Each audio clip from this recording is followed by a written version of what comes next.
Okay, we'll go ahead and get started. Return back to our special session of the Auburn City Council for May 26th. We have nothing to report out from our closed session. If I can return the clerk to do another roll call, please. Councilmember Dowden Calvillo. Present. Amara. Present.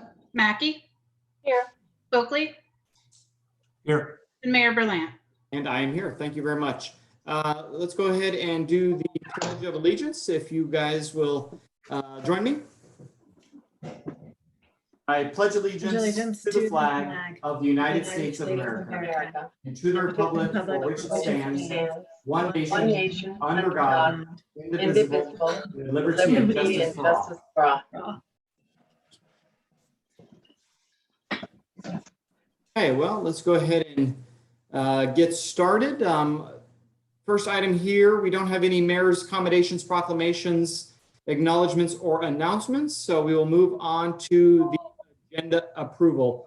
This is the time set aside for council members and or the public to ask for removal, postponement, and or change to the listed sequence of an agenda item. The agenda will be approved by motion and roll call vote. Is there anybody from the council that would like to remove an item from the agenda? Not any request from the public to remove an item? No, there's not. With that, can I get a motion to approve the agenda? Move approval. I'll second. Amy, if you would mind taking the roll, please. Councilmember Dowden Calvillo. Aye. Amara. Aye. Mackey. Aye. Oakley. Yes. And Mayor Berlant. Aye.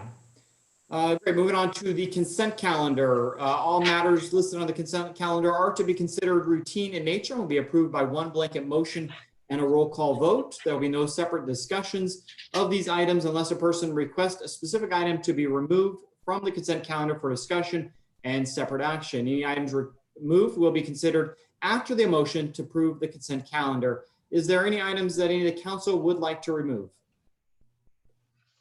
Yes, I'd like to remove item number 5, please, Mayor Berlant. Item number 5. All right. Anybody else want an item removed? Amy, any request from the public to remove an item from the consent calendar? No, there is not. Okay. With that, can I get a motion for the consent calendar without item 5? I'll move approval of the consent calendar minus item 5. I'll second that. Amy, if you'll take the roll, please. Councilmember Dowden Calvillo. Aye. Amara. Aye. Mackey. Aye. Oakley. Yes. And Mayor Berlant. Aye. Consent calendar passes. Thank you. We'll move on to item number 5, the authorization to accept funds from the Middle Fork of the American River Hydroelectric Project. I will start with Councilwoman Mackey, who requested this to be removed. Thank you, Mayor Berlant. And hello there, Fire Chief Spencer. How are you? I'm fine. Thank you very much. Good. So I have a question about this, the grant we're getting. I'm just trying, I was trying to figure out how you're going to determine what contractors you're going to use, or is this going to be used by our firefighters to do the clearing? Who's going to do the clearing in other words? Yeah, thank you for the question. For the record, Dave Spencer, your fire chief. So in the grant process, we submitted to various contractors for a bid. And so we got 2 formal bids in. And so we will go with the lowest bid to get the maximum amount of work done for this process. So normally we get, we see the bids in the staff report. I mean, I don't know. And then we know who the contractor is going to be and that sort of thing. It just kind of seemed a little bit lacking, that information for me. That's correct. So- That's my error, and I apologize for that. That certainly won't happen again. And I understand that, I think there's a $50,000 threshold. Is that correct for contracting that we can just, and do we still have an MOU with anybody that is on contract with us to do clearing for us? When you say an MOU, when we stand up a contractor, we do engage in a agreement that's cleared through this city attorney's office. Okay, so, and so didn't we have I have a note here about an extended MOU between the Bureau, the city on shaded fuel break? And you were going to bring it back to us and show it to us? I forget. I'm sorry, my brain's not as good as it used to be. Yeah, But and I'm what- sorry, I don't understand your question. You were Well- asking me about an MOU for a contractor or for the? No, the between bureau? the BOR and the city. Didn't we Okay. have some sort of MOU with them on shaded fuel break work? And, you know, for the fact that they were going to allow us to work into the canyon further. And so did that get approved, agreed upon? Where is that? Yes, ma'am. And I'll have to go back and look at the records. I thought that we did provide that for council, but. Oh, you might have, but. And I'll give you some background on that. That it was a little bit delayed in the process. There seemed to be some changeover at BOR with regard to various issues and trying to come back with record keeping. So it took us probably about 5 or 6 months to get the final hard copy in our hands. But we did finally achieve that, and that's in place and is automatically renewed on a go forward. Okay. So we don't need, I think I asked you this question before. We don't need to approve that at the council level then. No, you've already done so. Oh, okay. Didn't remember that. Okay, so who is that contractor that's going to be doing the shaded fuel break? Oh, Who's the lowest bidder? So it is, you caught me at a brief moment. Let me just check here. Hang on just a second. Sorry.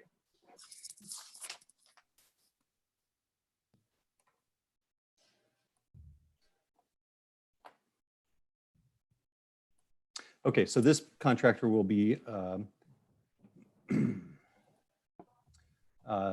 the name of the contractor is Tree Pro Tree Services. Tree Pro Tree Services. Have we used them before? We have not. Okay. All right.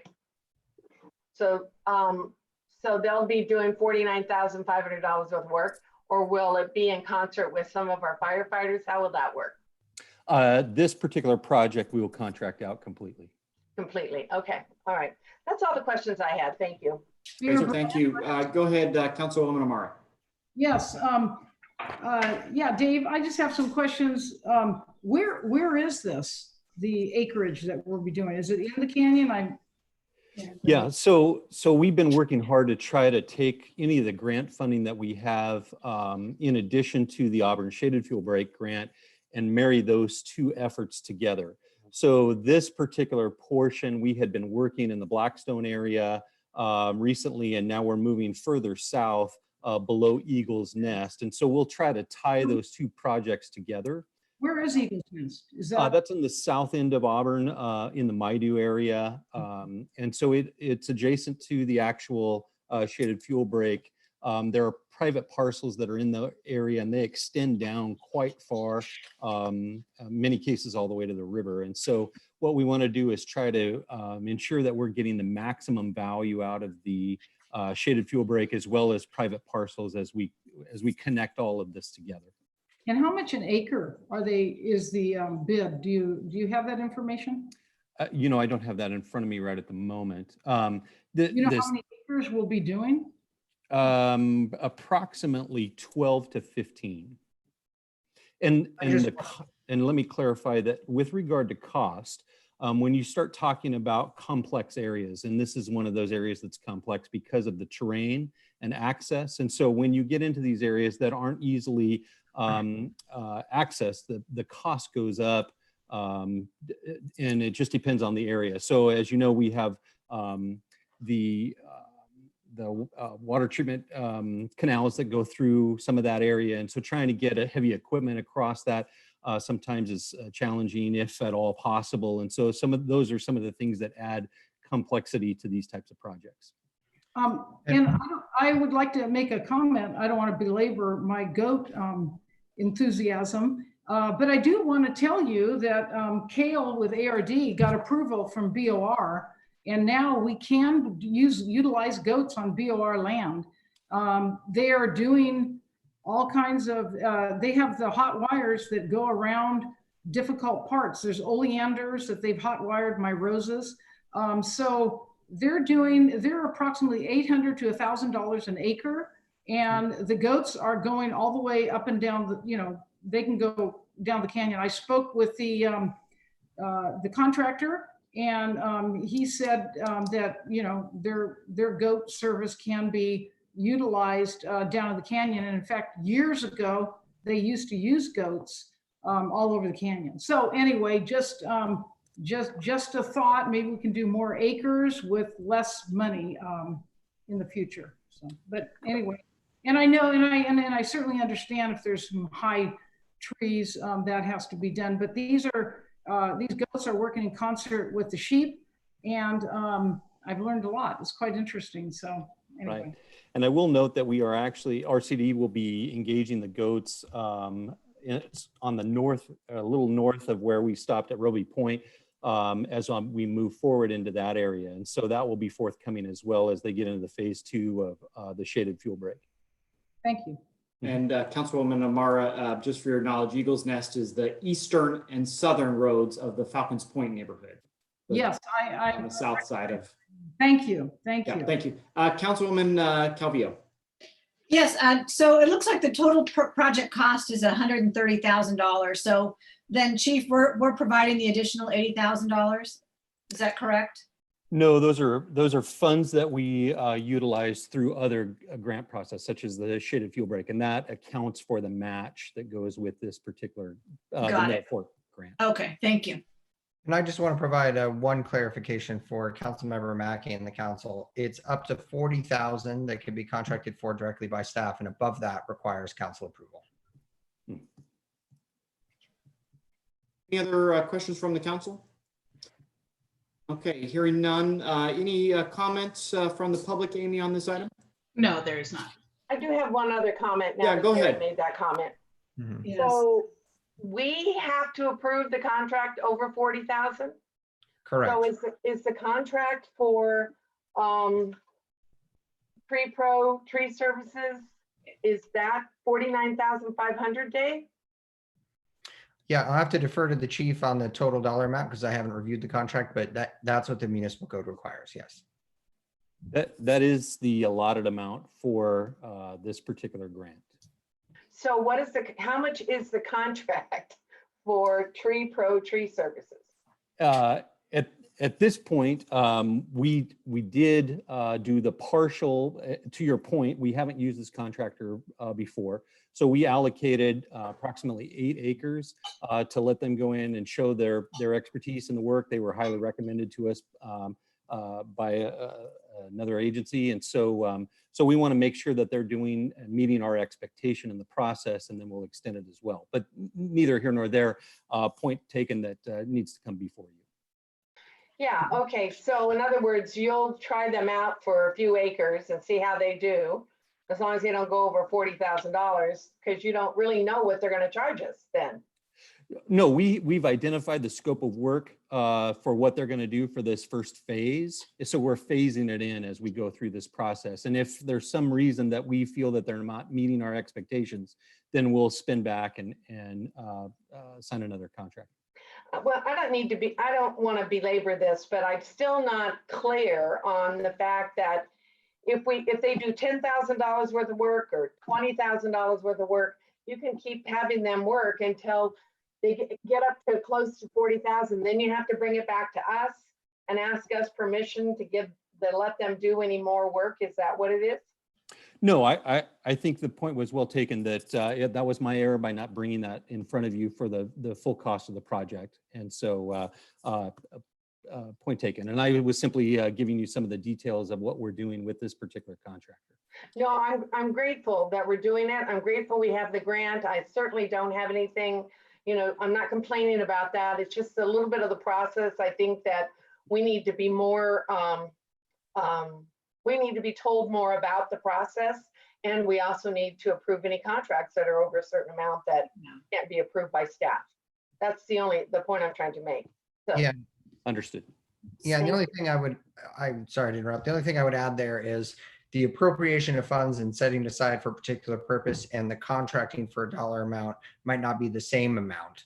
And so the Right. fact that this money, aside for that, staff might be going at a lower dollar amount first under a separate contract, and that's why it perhaps Well, didn't that's come. what Dave just explained, Gary. That's what he just said. Yes, Just let so- them do 8 acres. And so, if it gets to the point where it's getting closer, then he should bring it to us. But I think I'd like to have that information in the staff report in the future. So Yes. thanks a lot, Dave. Thank you. Councilwoman Dowden Calvillo. Yeah, so essentially today we're being asked to approve the acceptance of the grant for 49.5. And then it sounds like, Chief, you're gonna need to bring that contract to us for approval, because it doesn't sound like you're doing a contract for 10,000 and a contract for 5,000. It sounds like you're proposing to do a $49,000 contract. So we'll just expect to see that on our next agenda, right? That's correct. That's Okay. correct. So just so we're clear. So we'll accept the grant, and then at the next meeting, we will consider approving the contract. And until that time, no work will be done, I guess, right? That's correct. Okay, good. Okay. Thank you Great. for the Thank you for that clarification. Any other questions or comments from the council? Seeing none, is there a motion on item number 5? Mayor Berlin, I'd like to move a resolution to authorize the fire chief to accept the Middle Fork project funds to be utilized for fuel reduction purposes. I'll second that. Great, thank you. Amy, if you would mind taking the roll? Councilmember Dowden Calvillo, Aye. Amara, Yes. Mackey, Aye. Oakley, Yes. Mayor Berlant. Aye. Great. Thank you very much, Chief, for joining us.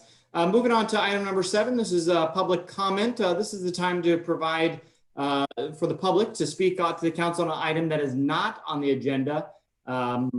We are obviously doing public comment a little differently since we are in this electronic world and the city hall is closed down. According to our postings and our agenda items, we did ask that public comment be made via voicemail ahead of the meeting and or via email. Those staff are continuously checking that. So I will turn it to the city clerk to let us know if there is any public comment. Sure, I did receive one public comment for tonight's meeting for items that are not on the agenda. I'll now share my screen to show that.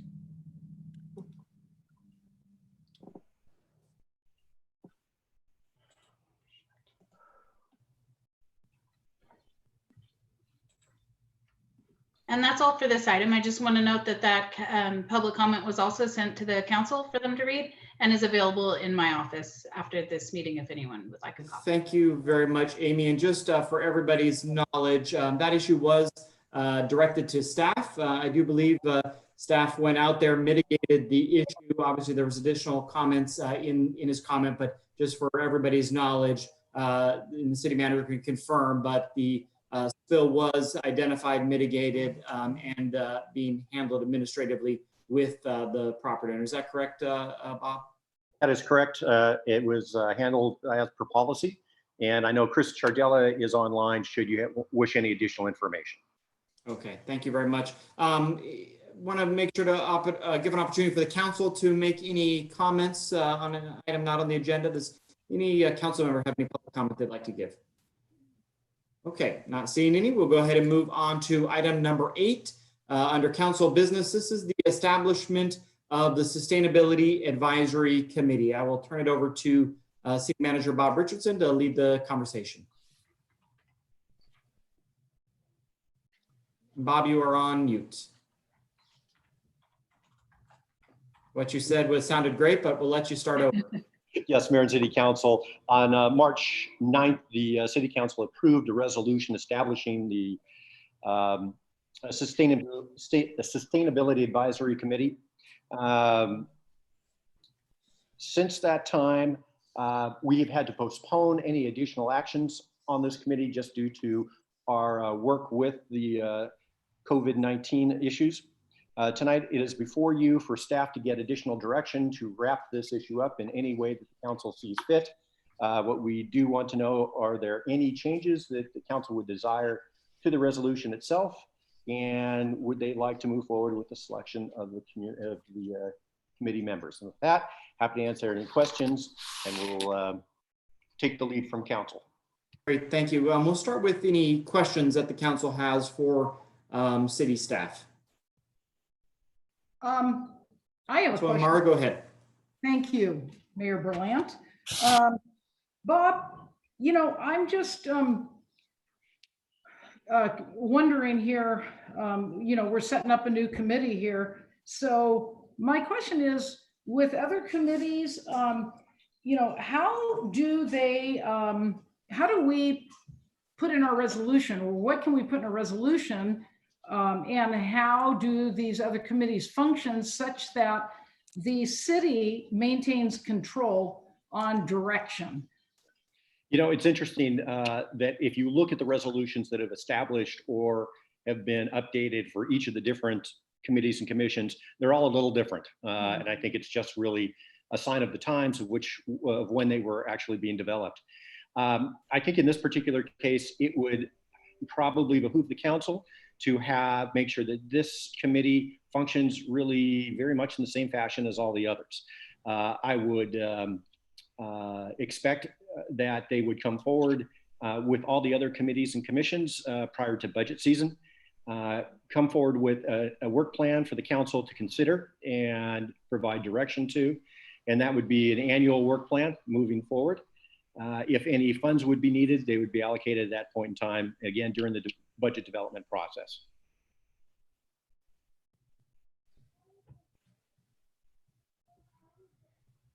Oh, Sandy, I think you are. Yeah, Councilwoman Mara, you're on mute if you have more questions. Yes, and this could either be for Bob or Gary.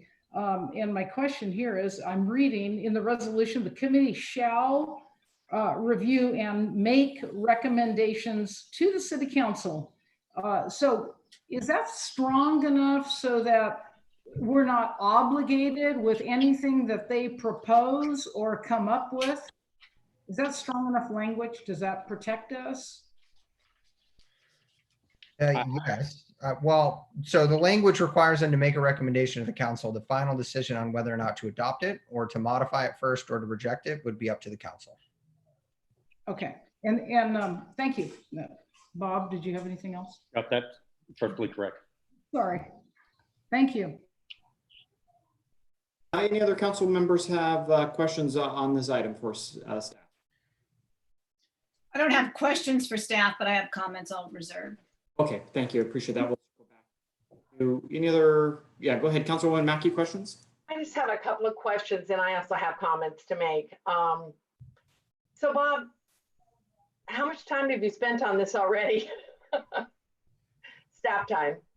You know, I think especially early on, we spent a good deal of staff time trying to have a good understanding of the extent of what was being done out there as far as comprehensive reports. And they span the gamut. There are very simple ones, there are extremely elaborate ones.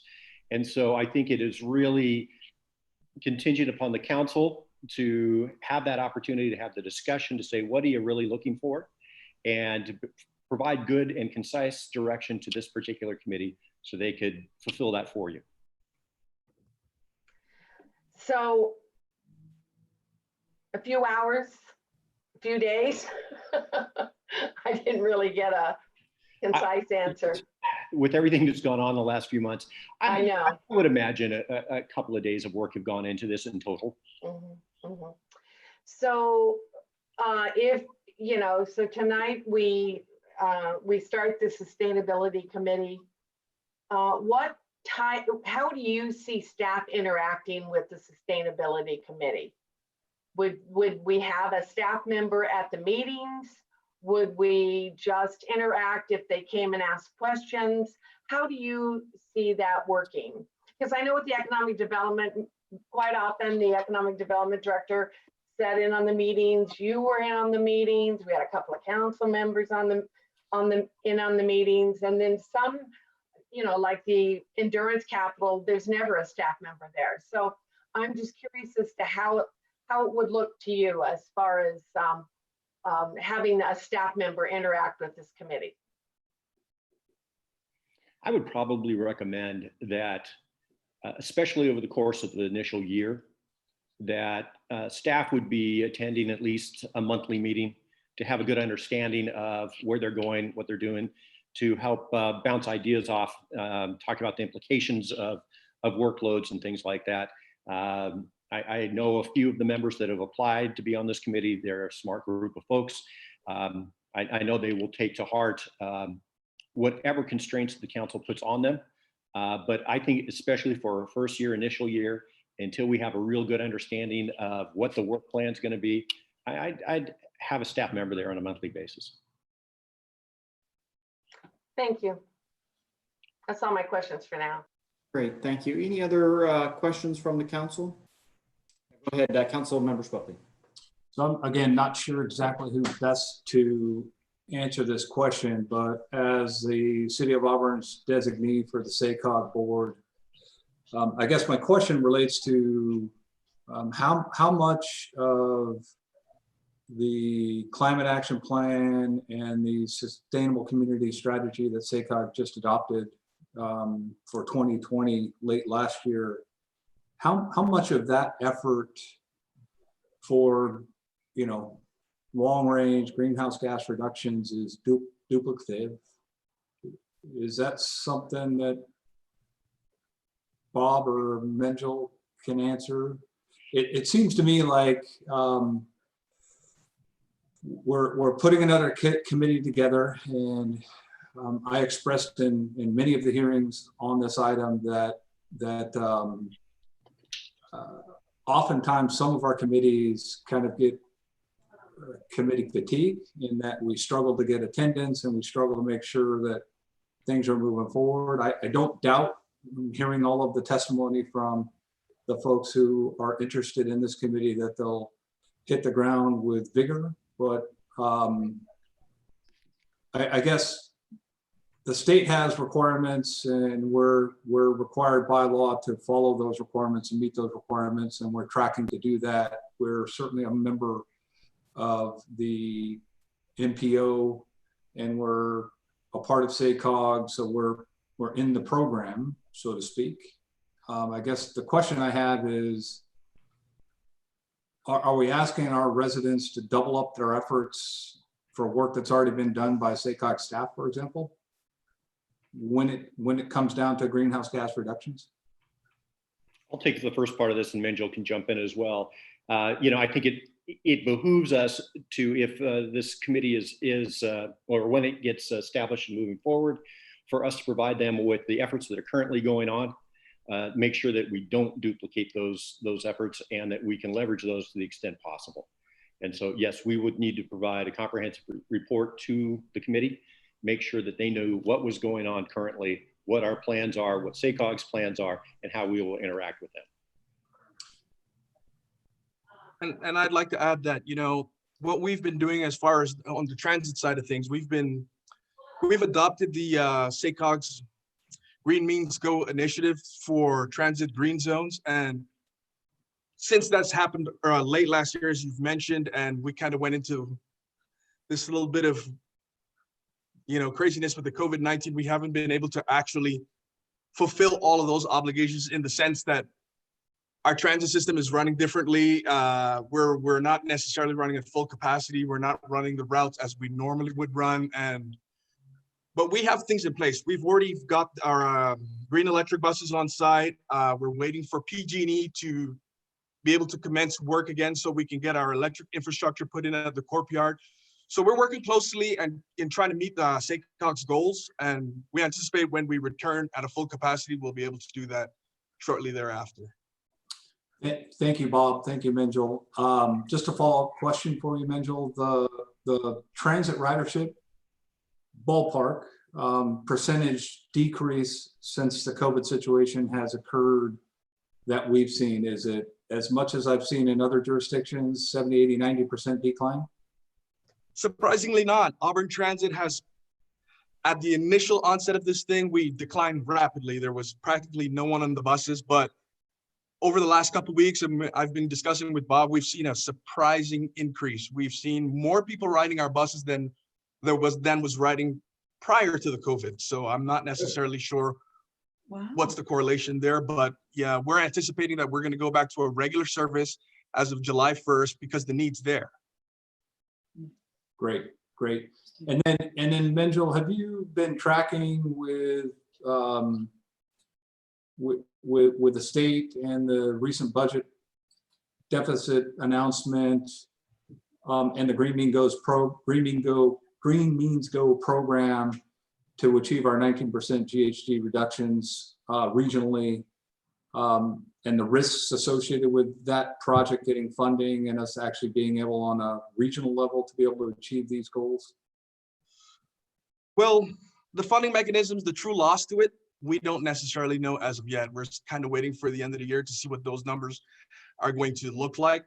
The good thing for Auburn is that we were ahead of the power curve on a lot of this. We're the only local transit agency that actually has electric buses ready to go in our fleet. And so whatever those cuts may be, we're not going to feel the impact as much as other agencies. Okay, no further questions. Thank you very much, Menjel and Bob. Mayor. Thank you very much. Yeah, Councilwoman Mar, do you have a follow-up question? Yeah, I just have one follow-up question, Bob. So, and Menjel, I appreciate the fact that we are so far advanced, and I think in a lot of areas we're doing a lot of things in terms of sustainability and climate control. I guess, Bob, my question is, has there been a document that has put everything together that we've done? That, you know, is this, do you envision this as something that could codify all of our efforts? It certainly could. I think Menjel has done a good job putting together a base document, but it does not include all the efforts that the city has pursued and completed. But having a committee that would oversee the codification of everything being done in the city or that has been done in the city could be a good first step for that group as well. Thank you. Any other questions? So I have one question, Bob. We shared with the council a copy of the 2005 community-wide greenhouse gas emissions inventory that looked like it identified at least 15 years ago some of the city's GHG emissions and where we needed to go to meet the 2020 goals that we're at now. Is this document used by staff at all? Has it provided any points of discussion or any relevance to at least the discussions here this year? Early on, it did. I think it has not as of late, and it's simply because of the many different activities going on and the fact that we as a staff have been so physically dispersed. We're not working in the same building. So we haven't taken as comprehensive a look on some issues that we could. And as I said, this particular issue has been pushed back. And so we haven't done that level of depth of discussions yet on it. Gotcha. I would assume that when we get to some comments, this may be a document that comes back into discussions, because it did start, I think, the conversation quite a few years ago on a number of the topics that had been brought up when it came to establishing this committee. Just from a procedural standpoint, Bob, as well, just to be clear, the council has already passed a resolution that sets the parameters for this committee.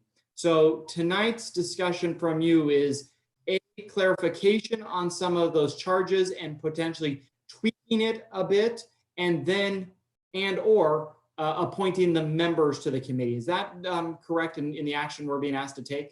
That's correct. The council has complete discretion over that resolution. If you want it to remain the same, it can. If you want to make any changes whatsoever, you can.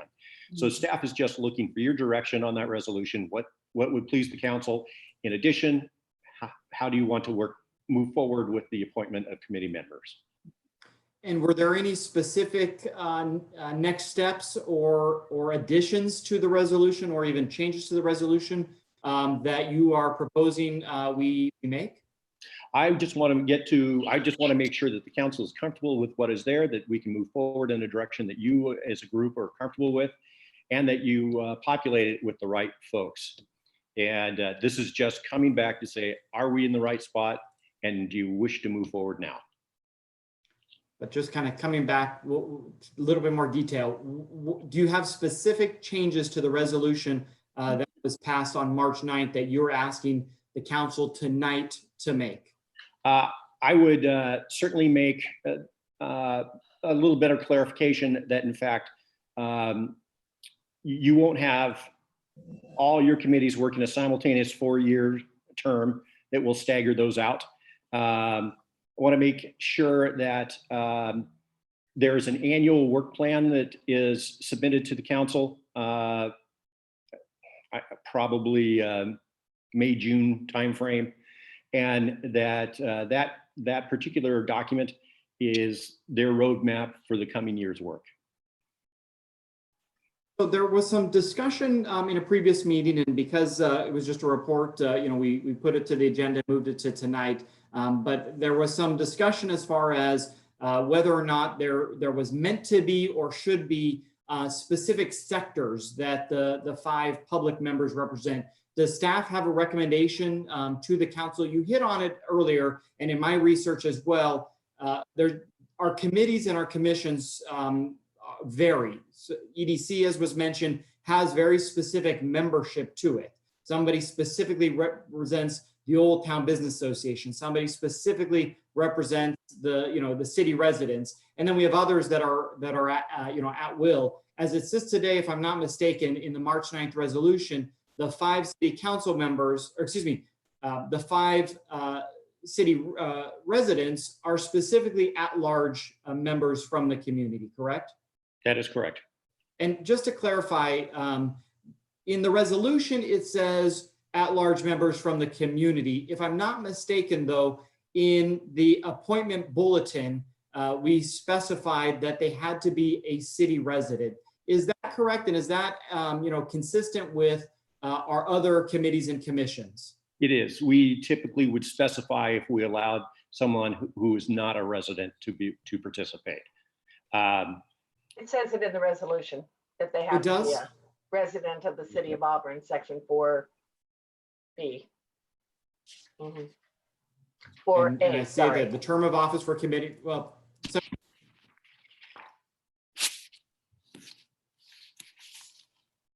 It's section 8. yeah, you're right. Section 4A part. Yeah, it says at-large members shall be residents of the city of Auburn. Okay, I just wanted to flesh that out, Bob, just because we have had a lot of questions and comments from individuals who live outside of the boundaries. And of course, like always, people identify as Auburn, but they're not necessarily within the city boundaries. So my last question might be a question for the city clerk. Are all the applications that we received, have they already been screened for residency, or is that part of our task tonight in making appointments?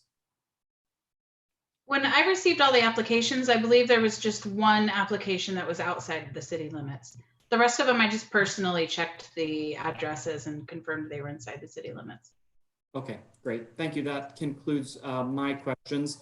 If there are no other questions from the council, I will open this up to public comment. Seeing no additional questions, Amy, could you mind taking over the public comment for this item? Sure, no problem. There was a large number of public comments received for this item tonight. All of the public comments were sent to the city council before the meeting so that they could review and read the comments in full. All these comments will also be available in my office for the public. So if anybody would like a copy, they can contact my office directly. So we won't get to see these, Amy? I'm going to show all of the public comments received for a sufficient amount of time to read them. And then there's one voicemail that you'll also be listening to. But just so you're prepared and the public knows ahead of time, there are about 50 comments that you'll be seeing. And just to confirm, we're showing these and playing these as we have been doing public comment for the last couple of months, correct, Amy? Correct. Thank you. And also, Amy did send them over to us so that we had time to read them in advance. So I want the public to be aware of the fact that even though there's only 30 seconds up on the screen, we've all read them in advance. Yes. Yeah, thank you for that clarification. That's a good addition. Okay, can you see my screen now? Yes. Perfect. Yes, we can. Okay, I'm gonna go through these as stated.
I'm just gonna grab that voicemail for you and we'll be Great, done. thank you.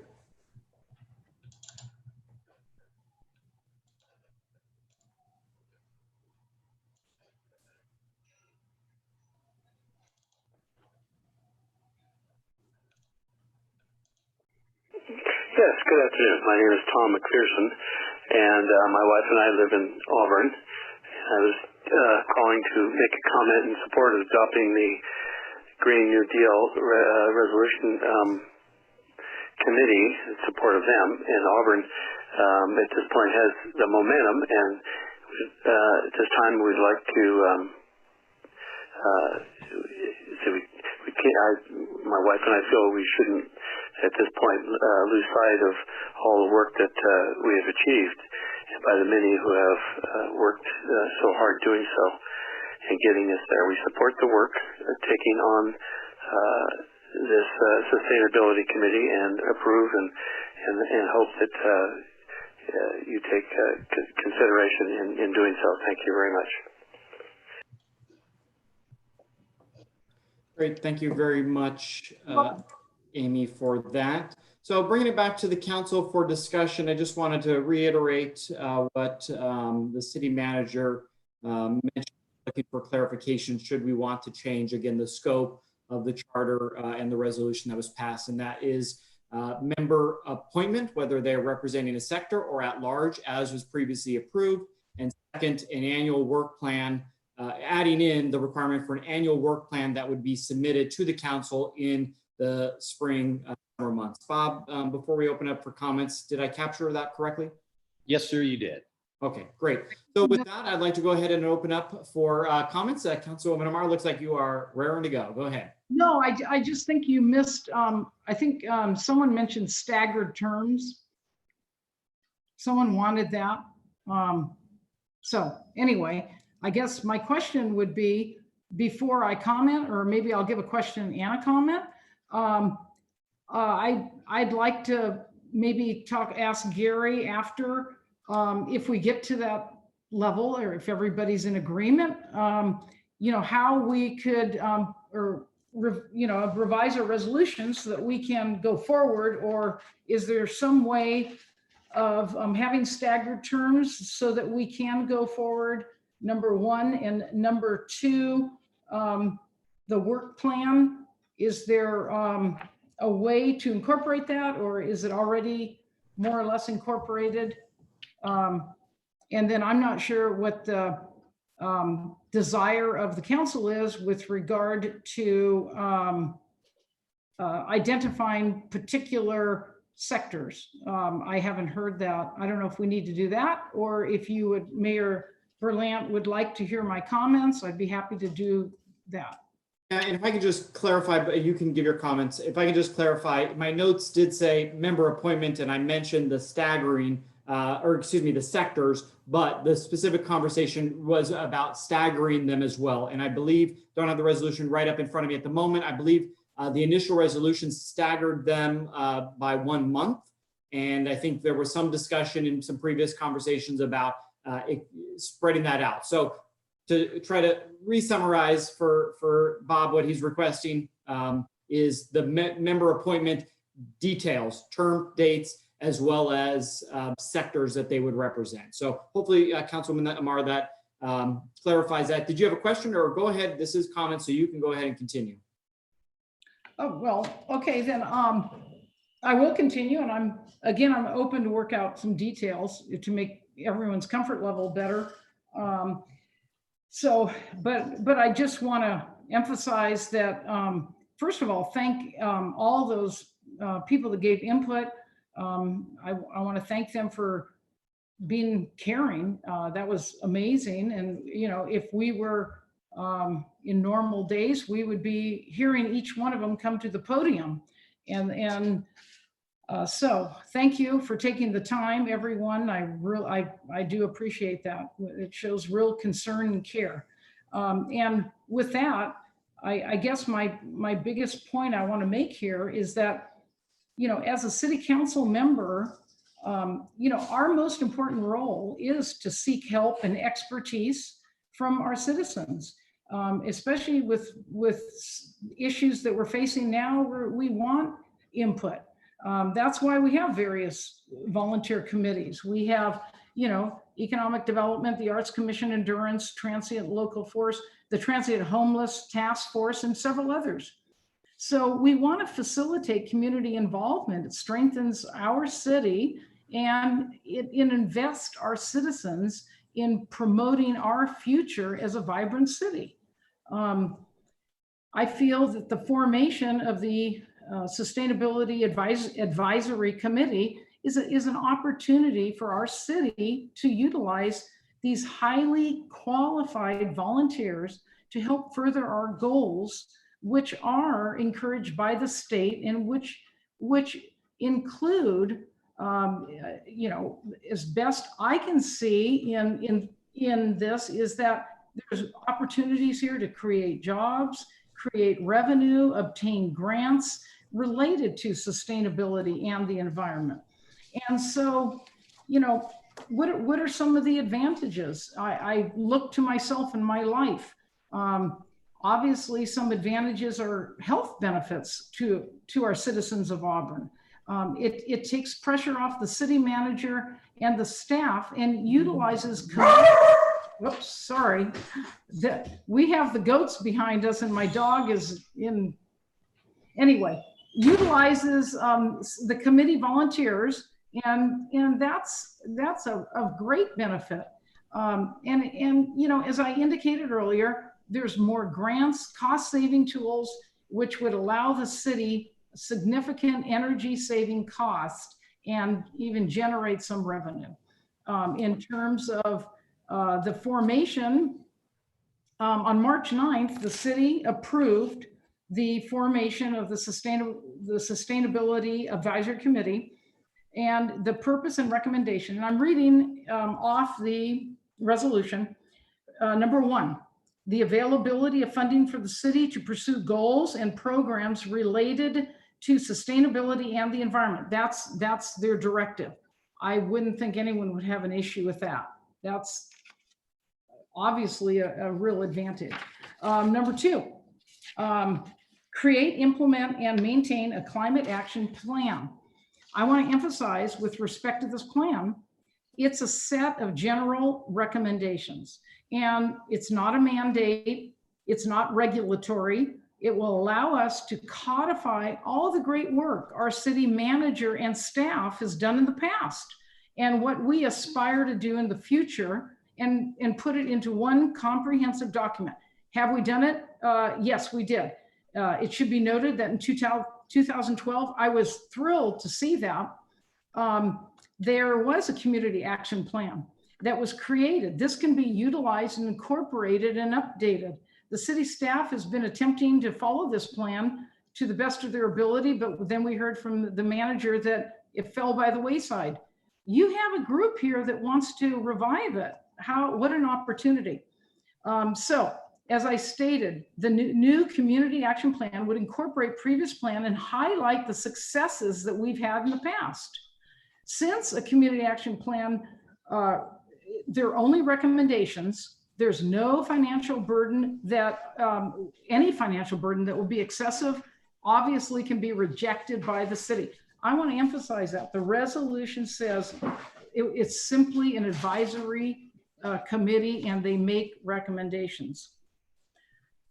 So in pursuing grants and other revenue sources, this volunteer group can save our city substantial money and give us a blueprint of what goals we want to pursue in the future related to sustainability and the environment.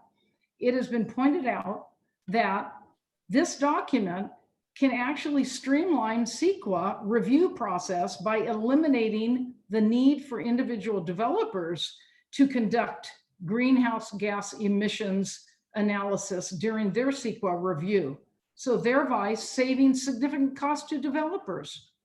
City staff has done a great job, but why not get highly qualified volunteers, including scientists, individuals that work for the state, experts in various areas to give us some direction advice in terms of obtaining grants and other resources and help us codify what we've done.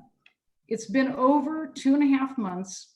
We had 600 of our constituents who signed a petition. We had over 100 people cram the meeting, imploring us to make use of their valuable expertise. I've had numerous complaints from the Auburn community regarding why this process has been delayed, and I don't have a good answer. So what I think we need to do is to go forward with the process. To delay it any further is a lost opportunity for our citizens who have supported this and for those who have volunteered. I believe that we're losing an opportunity for our city in delaying access to grant money, where people without the work of staff can be looking into, and opportunities to diversify our economy with fresh new ideas from our community. So I would urge all my fellow council members to move forward. Thank you very much, Councilwoman Marva. Before we get to Councilwoman Mackey, I just wanted to mention, and I should have started this out, there have been some delays in getting this discussion, and part of it was some procedural items. As you know, we did agendize it under the previous mayor, and then based on what happened in the events, it was decided to postpone that discussion to the next meeting. At the next meeting, the way that we thought, and I should say I thought, we could be clear with our city manager kind of giving us a status update, turned out to open up a lot of discussion items by this council, as well as not an opportunity for the public to participate in that discussion, which is why we are here today. I will note as well, and again, these aren't excuses, but myself, Councilwoman Mackey, and our city manager were not at that meeting. And that doesn't change the direction, the decision that the majority made at that time, but that is what led us to here, still needing some clarifications by our city staff, specifically our city manager, who's going to be tasked with following it through. So not an excuse, but just a little bit of background of why we are still here having this conversation. So Councilwoman Marva, thank you for your comments. I will go ahead and turn it over to Councilwoman Mackey for her comments. I just want to tag team your comments there, Mayor. Anybody that thinks that we drug our feet on this should be ashamed of themselves. We went through the death of our mayor. We went through COVID-19, shutting down City Hall, sending all of our employees home to telecommute or work from home as best they could. We've shut down our community. We've shut down downtown, Old Town, and everywhere else. Anybody that's complaining about how long it's taken for this to get back to us does not understand what this council and staff has gone through to keep our city moving forward. And I am very upset by those comments. Now let's move on. First of all, like I said, we have had a major crisis. When we set up this committee back in February 19th, we were, it was before the crisis. When we even discussed this, it's before COVID-19. Before we knew it was going to become an international emergency, we set up a sustainability committee, started talking about it. We actually never really discussed some of the details that we should have discussed, like the type of member we wanted. We got such excellent applicants. I don't think that should be a problem, because I think that each council member should choose a person that they want. And if there's a specific sector you're interested in your applicant being applied to, then, pick a business person, pick a scientist, pick a doctor, pick whoever you want. But I think the term should run alongside of the city council members. It just makes it easier. You pick somebody on the sustainability committee, maybe they should serve the 4 years you're on city council. You have 2 years left, 2 years, till the next person's elected. You have 6 months left, pick somebody for 6 months. Anyway, that would be my recommendation. My other recommendations are, since times have changed, since staff is very overwhelmed, I mean, let's face it, we had 5 council meetings last week. That's not easy for staff. They have to get everything prepared. We have to discuss things. And then we, as the city council, are a bit inundated as well with information and meetings. So if we are going to set up this committee and we are going to change the resolution, I want to clarify that there will be no staff time right now spent on this. I think until the committee gets organized and they sit around and start talking about what their ideas are, I don't think we should, other than giving them information of previous reports, the Sierra Business Council greenhouse gas emissions report that we all have in our hands now. That should be given to them. Any other type of background work, yes, we can give that to them. But to spend staff time on a brand new committee when we're talking about a $1.5 million deficit in our budget, possibly having to lay off people in our city, would you prefer to lay off police and fire or have a sustainability committee? I mean, I don't know. I think the people of Auburn would speak very loud about that. Do I think it's a great idea? Of course. Do I want them to be independent and self-sufficient? Yes. I think there should be one council member that is an advisory to them. I don't think that you need to have 2. Council members are way too busy adding another committee to their already 8 or 9 that they already have to attend besides their city council meetings. We need to clarify the terms of this, of what we want them to do. To come up with a climate action plan. What does that mean? How does that look? Okay. I mean, I think we already have a climate action plan. We're probably the most active city as far as diversifying things, as far as electric buses, electric charging stations, all the wastewater treatment plant, solar, and all of that we've already done. I mean, I can see them coming up with ideas, but I would imagine that they will overlap into our county and what the county needs to do. And if they want to take this committee and go to the county and say, see, this is what Auburn's doing, I'm sure that's part of the motive behind wanting to have this, and I don't blame them. But almost 70% of the greenhouse gases is caused by transportation, and that's not within our 7 miles. That's on Highway 49 and Highway 80. So it's going to be a tough, test for this committee to come up with what our 7 square miles can do that we haven't already done in order to make this a successful effort. I'm not saying that we shouldn't do it. I'm just giving them right up front on video, on record, how difficult it's going to be for them to figure out a climate action plan for our city that is going to impact us and not include the county in that or any of the other cities in the county. Impossible, in my opinion. Once again, no staff time committed, not now, not during this crisis, not during this time. I will not vote on any resolution that assigns a staff member to this committee. I will not vote on any resolution that assigns more than one city council member to this committee. And if we give them direction, it has to be very specific direction in the resolution, not just a general direction. I am going to talk about this $1.5 million deficit until I'm blue in my face, until those 50 people out there understand that we have a problem in the city of Auburn. We have a big problem. Nella Oil is our largest sales tax producer, and you know where oil prices are. So that's not even inclusive in this $1.5 million right now.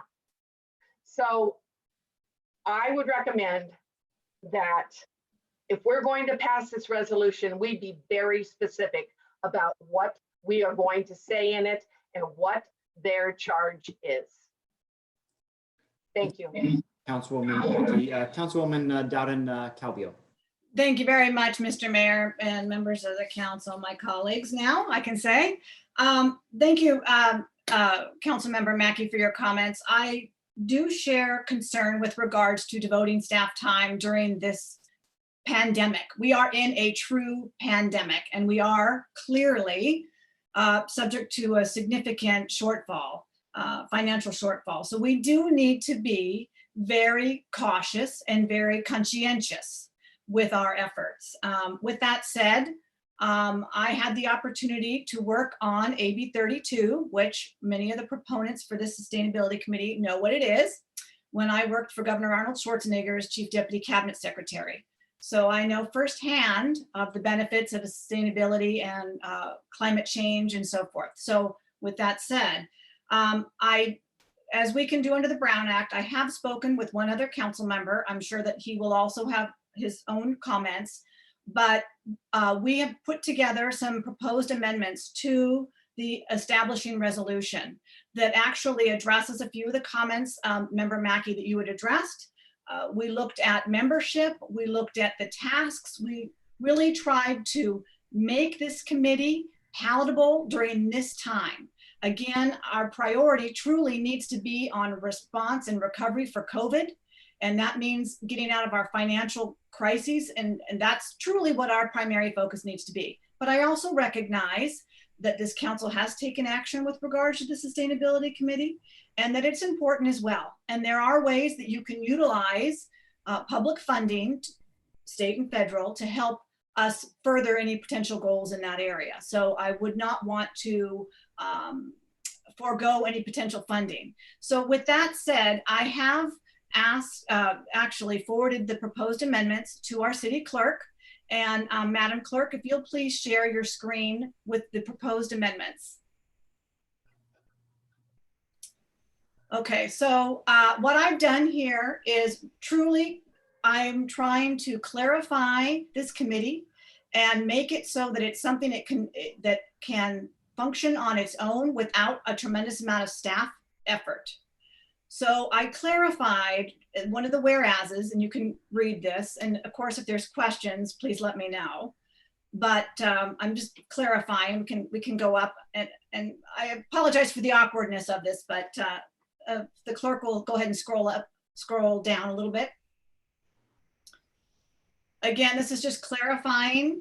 There were some provisions I didn't feel were necessary in the resolution itself, and you'll see why I continue to scroll.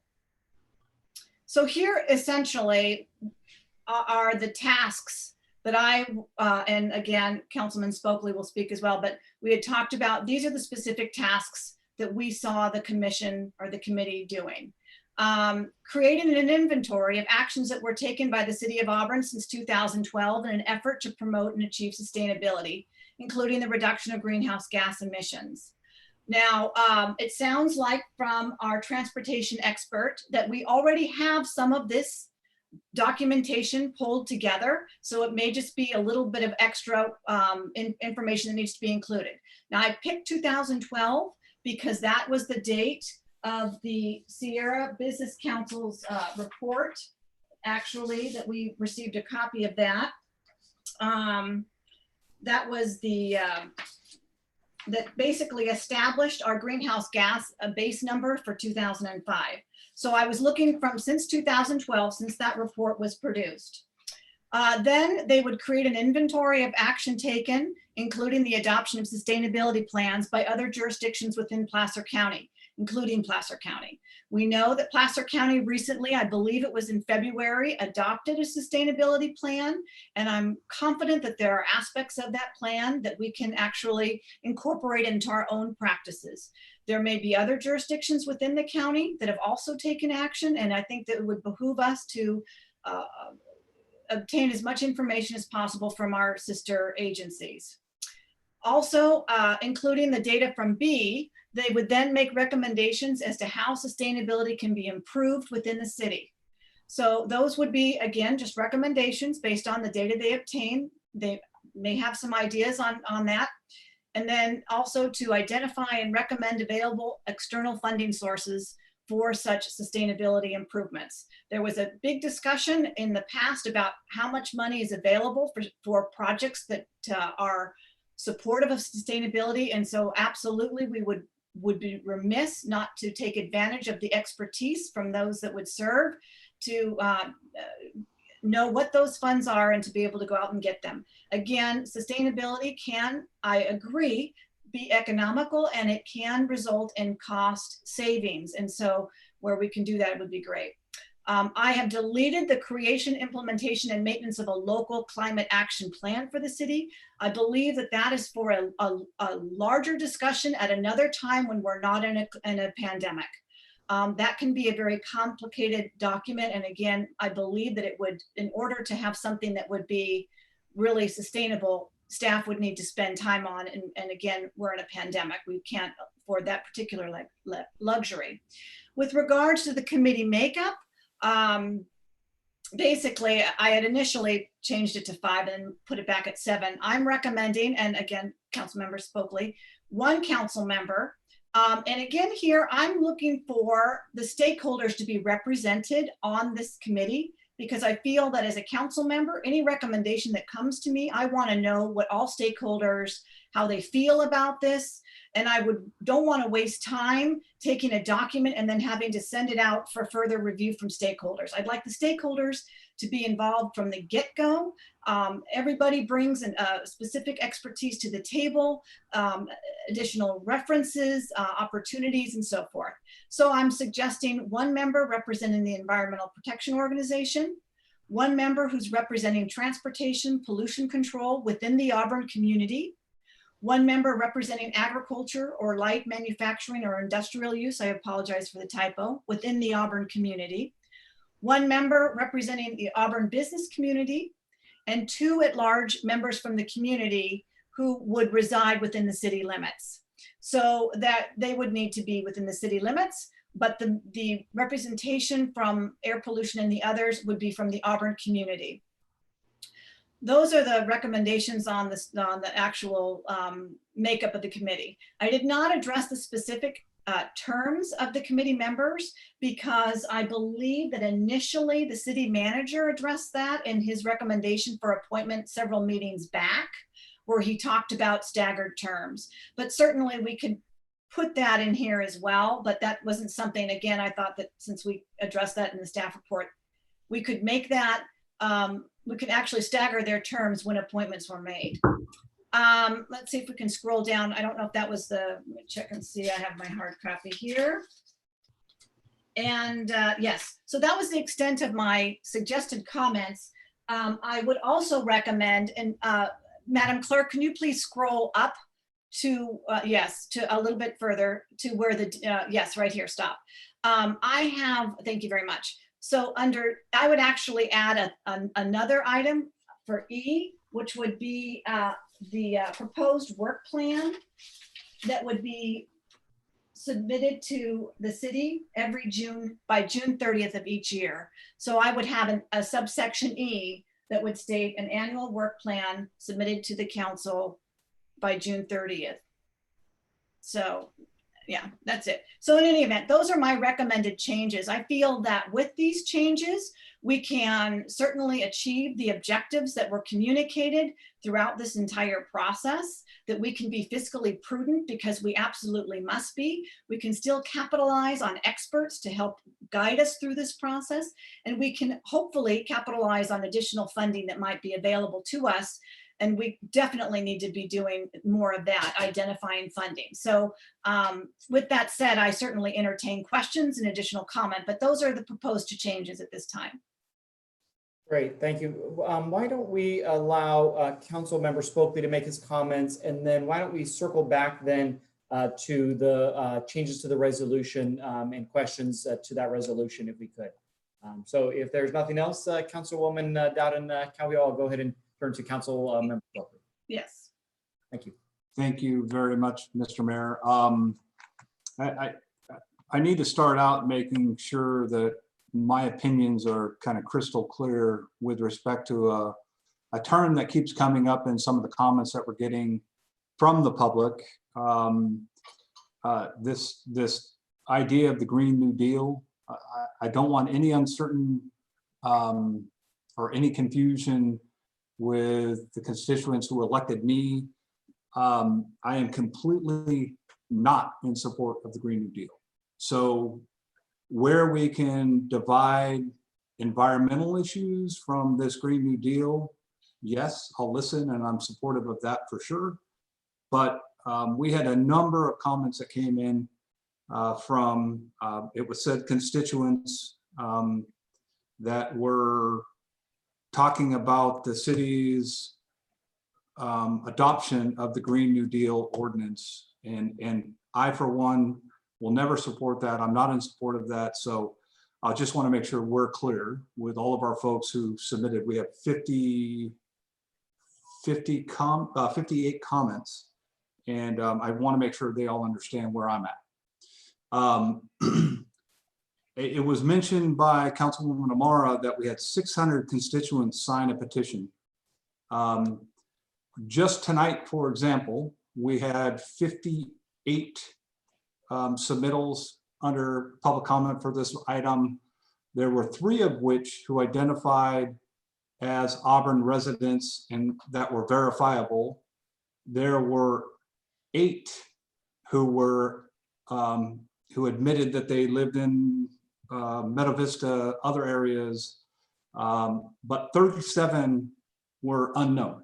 No address, no identifier, no name recognition that I could come up with.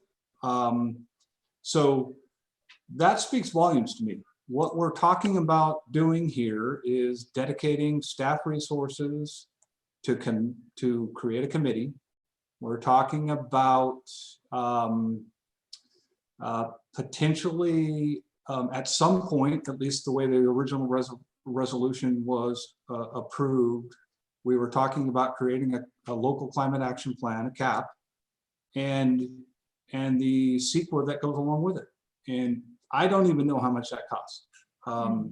It could be all grant funded. It could be taken care of that way, but it also could cost the city a tremendous amount of money and a tremendous amount of staff time. And I think we've heard from previous council people who said that staff time dedication to this effort in this current pandemic and the fact that our economy has been shut down and that we're looking at a $1.5 million, at least current projection for a budget deficit for our upcoming budget cycle. I also am not okay with any dedication of staff time to this effort. Now, I don't want to take away from the folks who came and spoke earlier in the year and who, before the whole pandemic thing hit us, and who admitted that they had a lot of expertise. Those are the people that we'd love to have on our committees. But in my opinion, that expertise needs to be balanced with stakeholders who might financially be hurt or encumbered by a new plan. And the idea that the idea that we load up all of these committee seats with folks who are experts, I think is fantastic. But we need to balance it with the stakeholders, the business people in our town, the associations, the different folks who are going to see potentially the net negative impact of an overburdensome climate action plan that a committee comes up with and presents to the council. Now, I get it. We're all the final arbiters of new ordinances and new policies, but I'm not an environmental specialist. And I just want, through that vetting process, I want to make sure that I've got, some of our key business people who stand to be impacted by the implementation of a plan like this to be at the table and a part of the discussions. That would bring a much more balanced approach to me when I'm evaluating the recommendations coming from such a committee. I know I've said this many times before, and maybe I'm beating a drum here that needs to stop, but we have folks in our community who think that they live inside the city limits.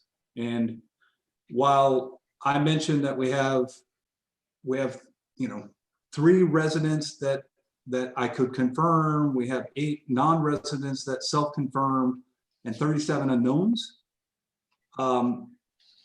We are talking about, I believe, committing the city's limited treasurer to an opportunity here or a venture here that, in my world, that matters. I mean, if I had 37 residents who said, this is what I want to do, and I had, you know, the opposite, you know, minor contingent who said, no, we don't want to do it, that would have an impact on me.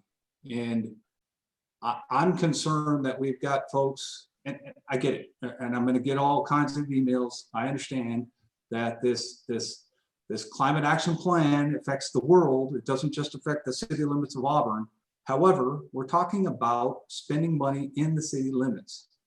And that's what I'm concerned about, given the other things we've all talked about. The COVID situation, our shutdown economy, our businesses that are struggling literally just to keep the doors open.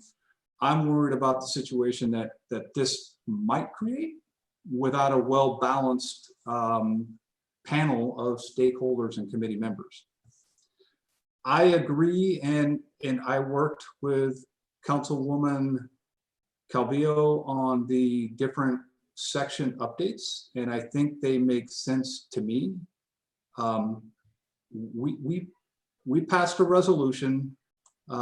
We had a big community outpush at the beginning of the year with input, and we heard it all, and it was great input, very passionate input. The reality today, although those folks may not want to, you know, acknowledge this, the reality today is vastly different than it was back in February when we initiated this conversation. I'm supportive, and I worked with Alice to come up with the modifications. I'm supportive of a committee moving forward in some fashion, but I'm not in a place where I'm comfortable committing with some very strong words that were written into the ordinance that I objected to when we had our debates.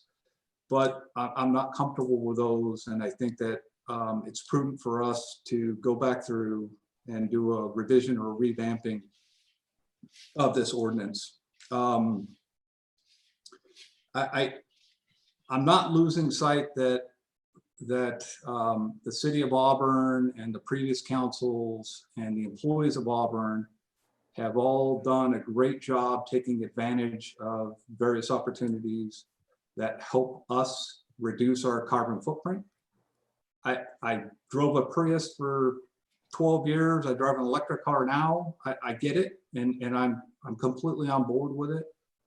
But the idea that we would somewhat hastily, given our current situation, jump into a path that might, at the end of the day, put the council in a position where you know, we're at odds with our committees that we're forming, and we're not listening to them. This has happened before in the city of Auburn, where committees and commissions have made recommendations and the city council has gone the other way, and there's a lot of hurt feelings, a lot of angst, a lot of ill will.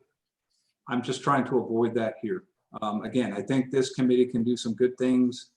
The inventorying of what we have done, the funding opportunities that might be out there, all those things that were identified in the updated section 3 that Councilwoman Calvillo mentioned, I agree with. So I helped her, you know, she and I worked on them together. So those are my comments.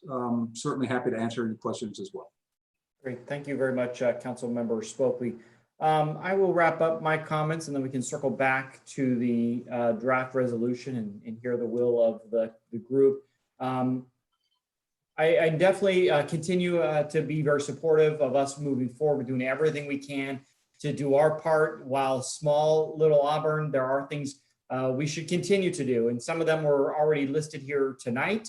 We've even adjusted street patterns to allow for right-hand turns on red lights to help with mitigating on our city streets vehicle emissions and the time that vehicles are stopped. So I do think that that needs to be noted, and I'm appreciative of us having a discussion of kind of inventorying what we have already done and just kind of continuing that path. Reading through again for a second time over the weekend all of the applications, we have some pretty impressive residents who have credentials that I think are going to assist us very well. With that said, though, in what we're currently going through, I can attest, as I know the rest of the council can, specifically our city manager is constantly focused right now on COVID-19 issues, whether it be the safety of our residents, the safety of our employees. Whenever we get a little outbreak, we've got to quickly identify and make sure support is given by the county and health officials. He and many of us are continuously discussing how we are supporting our economy. It was mentioned 5 meetings last week. We are definitely entrenched, and I think that it's important that we plan for the future. And so don't get me wrong, there are things on our horizon, even our immediate horizon, including wildfires, that does tie to this. But I think that Councilwoman Mackey's comments at the beginning are very valid.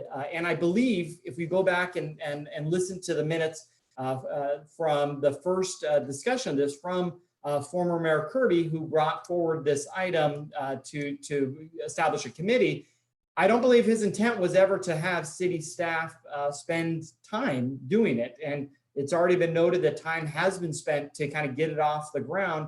And I think we need to prioritize where we put our staff. Now, that being said, I do think that we should, give some parameters, give the framework. I am supportive of us updating those parameters based on the first resolution. Again, I note that, my input wasn't able to be provided on my own because I was not at that meeting, but because we are having this conversation, I think that it's a worthy conversation to make sure that the parameters meet the council of today.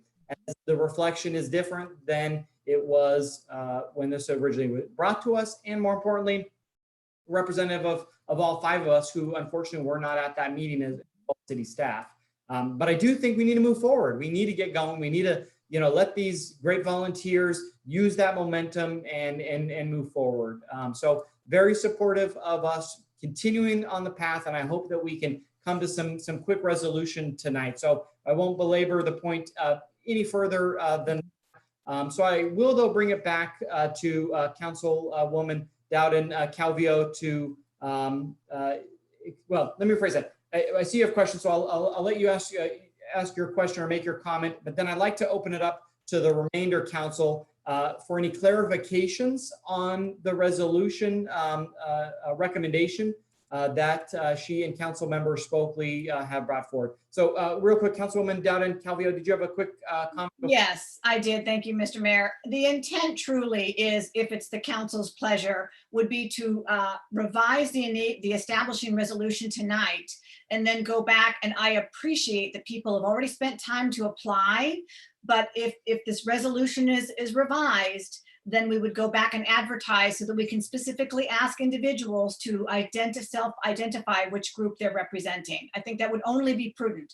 So while I appreciate there's a need to move forward quickly, I think that if it is the council, or at least a majority's desire to move forward with the changes on the stakeholder group, we do need to really go back and re-advertise. It should not be incumbent upon us to determine which seats these individuals might be in. And some of them may not fit. We may not have representation in all of the areas. So just with that said, and I appreciate that. And just for protocol for the group, should we get consensus on how the resolution looks, we will still need to now bring it back to a follow-up meeting to agendize passing this resolution in totality. So I'm talking to the city attorney, just be aware that we will need to bring it back at a follow-up meeting. So with that, Councilwoman Mackey.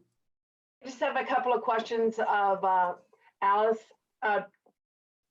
So you're recommending 7 members, correct? Yes, Yes. And you're recommending that they don't have to necessarily be a resident of the city of Auburn. what I was recommending was that the at-large members be residents of the city.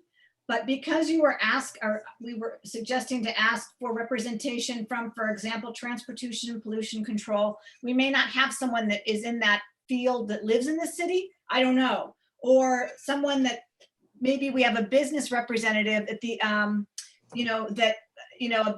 for example, light manufacturing out at the airport. Well, the representative themselves may not live within the city, but the business is there. So I wanted just to be able to provide some flexibility there so that we can attract some members. I was afraid that we would hog tie ourselves if we made everybody be a city resident. But the at-large, yeah. We crafted it very similar to the EDC, Cheryl. Okay, all right, good. And so then also, I wasn't in on your meetings, but you also agree that we should only have 1 council member on the committee? Yes, I absolutely. 1 council member is sufficient. Waves or something. Okay, and so you're asking that all these, and we have some wonderful applicants. There's no doubt about it. Some very talented applicants. I think there's a couple of them that are not city residents, so this might fit very well for them to fit onto the committee and not be a city resident. So I don't have a problem with that. And I like your changes that you've made. I'm not uncomfortable with any of them, especially the part about, I do want them to be self-sustaining. I want them to be a self-sustaining sustainability committee so that we don't have to use a lot of city staff time. That's really important to me. Yes. Great. Any other council members have any questions related to the draft resolution that was presented, Councilwoman Amara? Yes. Well, it went up fast and I didn't have an opportunity. It was to see this. So what I could see, thank you for all the hard work, Matt and Alice. That's wonderful. The only thing I would want in there would be B in our existing, which is the creation, implementation, maintenance of a local climate action plan for the city. And then what I see you worked hard at was all the details underneath. I mean, some of the things you're working for the county, but anyway, those are the desires. That's fine. So I think that is the important part in terms of the funding situation, number 1. And number 2, again, it went by pretty fast. I'm not opposed to the 1 council member. I'm not opposed to the no use of staff time. I think some of these things won't get accomplished. I mean, they're very lofty suggestions or tasks. And I guess the only other thing is maybe Bob and or Gary can answer before I have one question and then some follow-up comments here. Do we have any other committee that is that detailed in terms of their task, or is it generally a little more left up to the committee to follow some tasks? And go ahead. I'm sorry. I think the most pertinent one there would be the Economic Development Commission, of which its role has changed very specifically over time. So there have been times when the council has asked for a very specific direction or bent for their workload over an extended period of time. But again, it is entirely dependent upon the desire of the council, how you would like to go. This could be left very vague and open, or it could be very specific. It is entirely up to the council. So that's a little unclear. I mean, so the one committee, the economic development, has very detailed, specific tasks that they have to accomplish by the direction of the city. Is that It had in the past. I think it had been opened up again about 7, 8 years ago and made a bit more general. But there was a time that it had been altered to be very specific in its mission. Okay, so what I would like to also add, I have actually researched, people talk about our town, there's actually 35 cities statewide with a population of under 10,000 that have a climate action plan. And Alice is nodding, you know the benefit of that. So again, I would be okay with the suggestions brought back that was proposed, as long as we make it clear that there has to be, or incorporated in all the tasks, is a document with a climate action plan. Thank you, Councilwoman Amara. Councilwoman Dowden Calvio. Yes, respectfully, Council Member Amara, I appreciate what you're saying. But I honestly believe that given the time and space that we're occupying now with the pandemic, that including a local action, a local climate action plan is cumbersome. And truly, I think that these are the other steps that we've outlined here, Matt and I have outlined here, will help to get us to where we want to be. But I just, at this point in time, again, we are in a pandemic. I can't support including a local climate action plan. I think that there is helpful recommendations with regards to sustainability, and I'd be willing to hear what those are.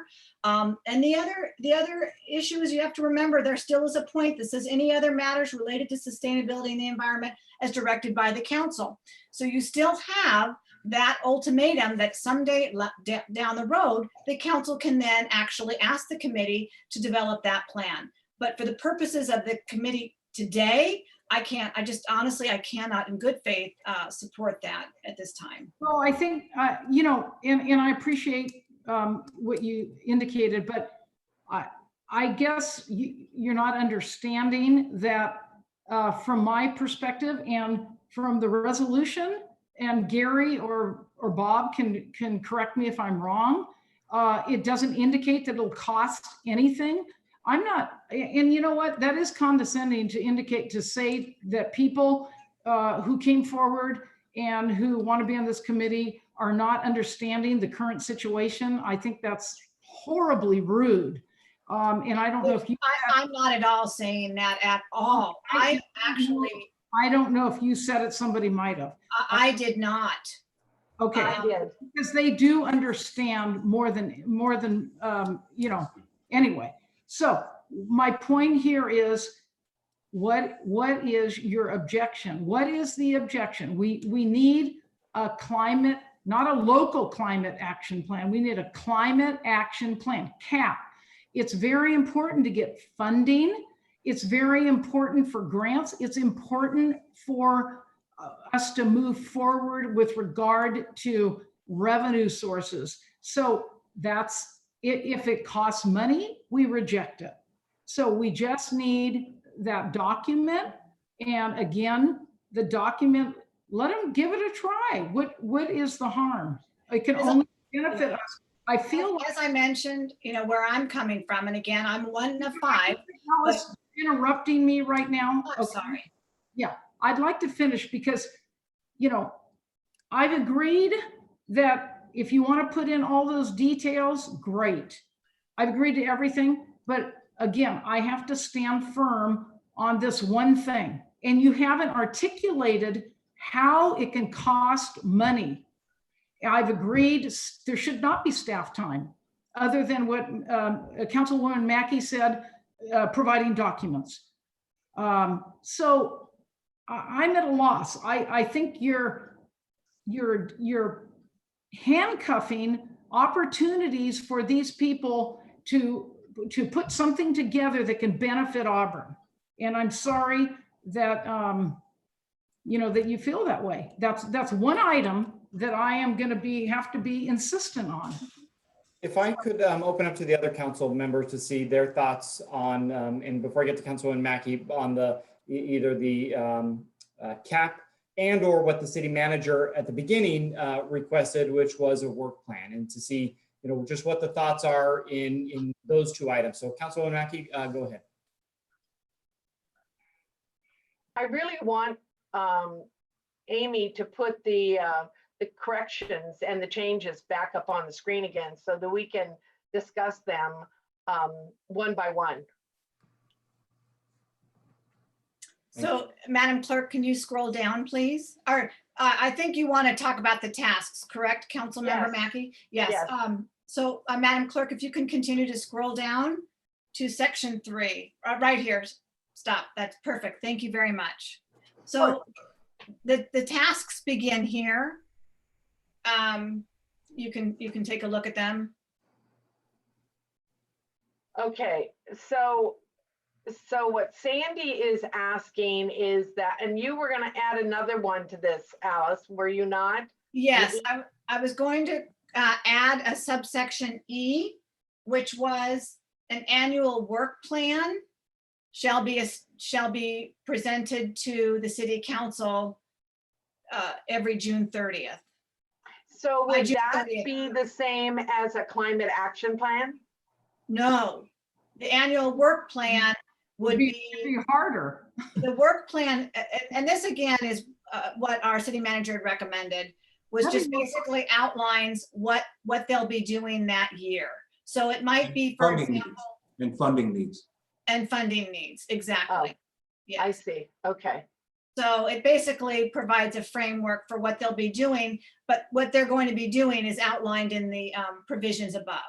So it may be that this year they're going to be creating their inventory of action plans. They'll provide that particular plan for doing that. So, Well, there's no doubt that A through E is going to keep them busy for the year. But what I am asking is of Sandy is to explain to me, so I understand it intellectually, what a local climate action plan means to her. What does that mean, Sandy?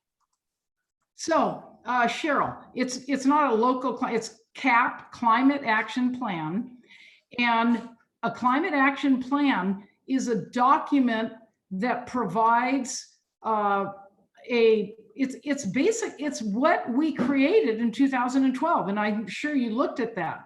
So it's a document that identifies what we are doing currently.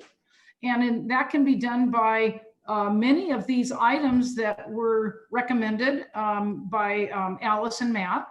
And then once you identify that, then you identify some actions that can be taken, and that can be at any level in terms of what actions you'll be taking. So in other words, you're creating a document, a working document. It's not just identifying data. You're creating a working document, and that's what CAP is required for many of the funding and grants. And so so it does say, Sandy, I'm sorry, I didn't mean to interrupt you. Go ahead. no, that's fine. That's good. It does say in the resolution that was passed, it does say local climate action plan. So you're suggesting take out local and just keep climate action plan? It's a climate action plan. Local is B is the creation, implementation, and maintenance of a local climate action plan. That's fine. It's just, so anyway. Okay. I can't see you, Councilwoman Mackey. Do you have any other additional questions? No, that's, no, thank you. Okay, no problem. Again, not being able to see all of you right now. Councilmember Spokley, did you have any additional, I know that you already saw this draft, but do you have any additional comments or thoughts related to the climate action plan and or the annual work plan? I do, just in response to Councilwoman Amara's comments. As we know, we have a general plan and environmental document for the city that's dated, I think, 1995. And clearly that should be a priority of this council to work to get that updated as funds are available. The concerns that I have in being that specific in section 3 of this document is, I don't know how much a climate action plan and the resulting programmatic or whatever environmental CEQA process that would ensue. So I'm not comfortable adding that language into this revised ordinance unless Councilwoman Amara has some idea of what those costs might be to inform us all. I'm not comfortable adding that language back in. I get that there are programs out there and there are funding sources out there that might be available to the city of Auburn to help offset these costs, but you got to remember, we're talking about an original CEQA document that's woefully outdated, that that can't be tiered off of, in my opinion. And again, I'm not a CEQA expert, but just my knowledge of the process. Those documents, if you're going to try to tier off them, need to be much more current than ours. So until I have a better understanding of what the actual costs are, I'm reluctant to agree to that language. I do think that the work plan and some of the other language adds that have been recommended here provide opportunity for this committee to request that in future cycles, but I'm not going to commit the city, given these uncertain times, to financial obligations that are uncertain. Thank you very much, Councilmember Spokley. My only, I guess, comment related to this discussion about having Auburn's own community action plan. The way I read C, it says, including the data from the make recommendations as to how sustainably can it be approved within the city. Couldn't that come in those recommendations come in the form of a draft plan? Or are there specific elements of a cap that would be required to have spelled out? And I guess what I'm getting at, and maybe this is a question for Councilwoman Amara, in a lot of the committees, and I think even in this draft language, which I am very appreciative of and really like, is there not enough, what I'll just use the word generalities that would allow the group to come forward with some type of draft plan that the city could choose to adopt or could choose to move forward or fund or any of those other things without specifically calling it out? Because at least from my perspective, I think we're getting caught up in the words of a plan that maybe, at least I don't understand not necessarily the importance, but all of the elements of it. And does this draft that we have in front of us not leave it open enough to still meet the intent of what was in the initial resolution? And so that's kind of a question for you, Councilwoman Amara. Do you think there's enough generalities as it's written here that the council could draft a plan and bring it back to the council? Thank you, Mayor Berlant. Yeah, first of all, my understanding is that you need the actual local climate action plan drafted. And so you have to be able to call it that. So if you form a committee and have them come up and call it a plan, that's not going to help us with any funding or grants. They have to be able to call it the local climate action plan, and they have to follow specific steps. And again, 45 cities with a population of 10,000 and under have formed a climate action plan. So it doesn't have to be something that you're spending a lot of money. It can be more general, but to answer your question, Mayor Berlant, I am positive, and I can say with certainty that you cannot form a committee and not have them have come up with a local climate action plan. You can't say find a work plan and do a work plan and then submit it to the state for funding and call it so they have to be able to have that opportunity to do that. And so then to answer, and to answer any concerns from my perspective is that, if the local action, if the climate action plan raised some issues of CEQA or some issues of funding, we can reject it. So I guess what I'm saying is that, yes, Mayor Blunt, we need B there to be not crossed out. B needs to be part of the document or the resolution. Creation, implementation, and maintenance of a local climate action plan for the city. And that was part of what, the resolution that we passed. So yes, so, and then I want to make it clear too, that this is not, I think someone mentioned that about the Green New Deal. This has nothing to do with the Green New Deal. This is not a political item. This is an item I am strictly here for us to be able to have opportunities for our city. That's all this is. And I agree, there should be no staff time.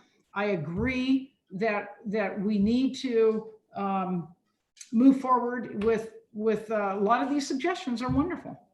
So I hope that answers your question, Mayor Blunt. It does a little bit. I'm going to, and not to put our city attorney or city manager on the spot, but I just want to ask that same question, is if the committee gets going, they build this, build all these items, and they determine that the recommendations and other items need to be assembled into some type of plan that gets drafted and then brought back to this council, does this resolution and the language as it sits on the screen just a moment ago provide them the latitude?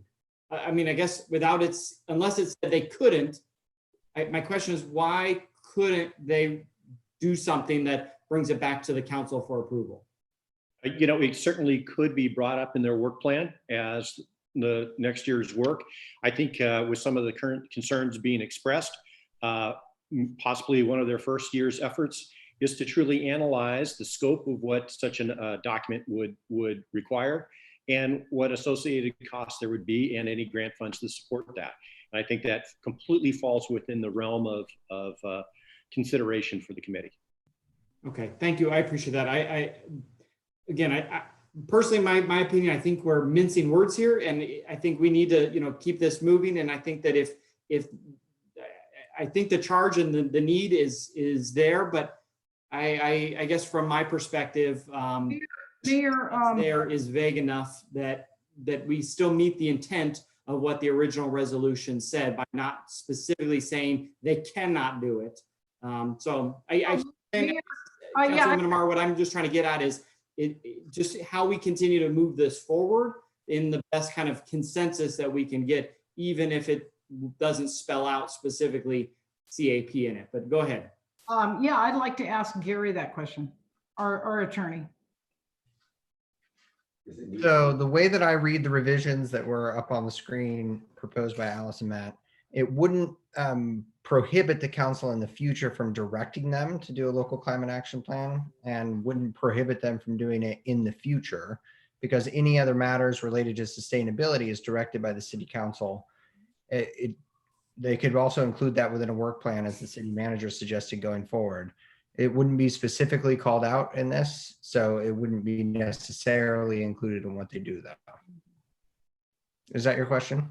No, not really. So my question is, and maybe you don't know this answer, to get funding now, there has to be a climate action plan. Is that incorrect, or? Yeah, so I think it's worth just spending a brief moment, and I won't go into too much detail unless the council would like me to, discussing what a local climate action plan is. And Alice, feel free to jump in on this too.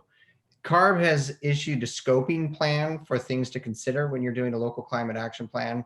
Many cities talk about building standards, going beyond the building code to make them more energy efficient, reducing vehicle miles traveled, and other things on emissions, both city emissions and city operations, but also the private industry as well.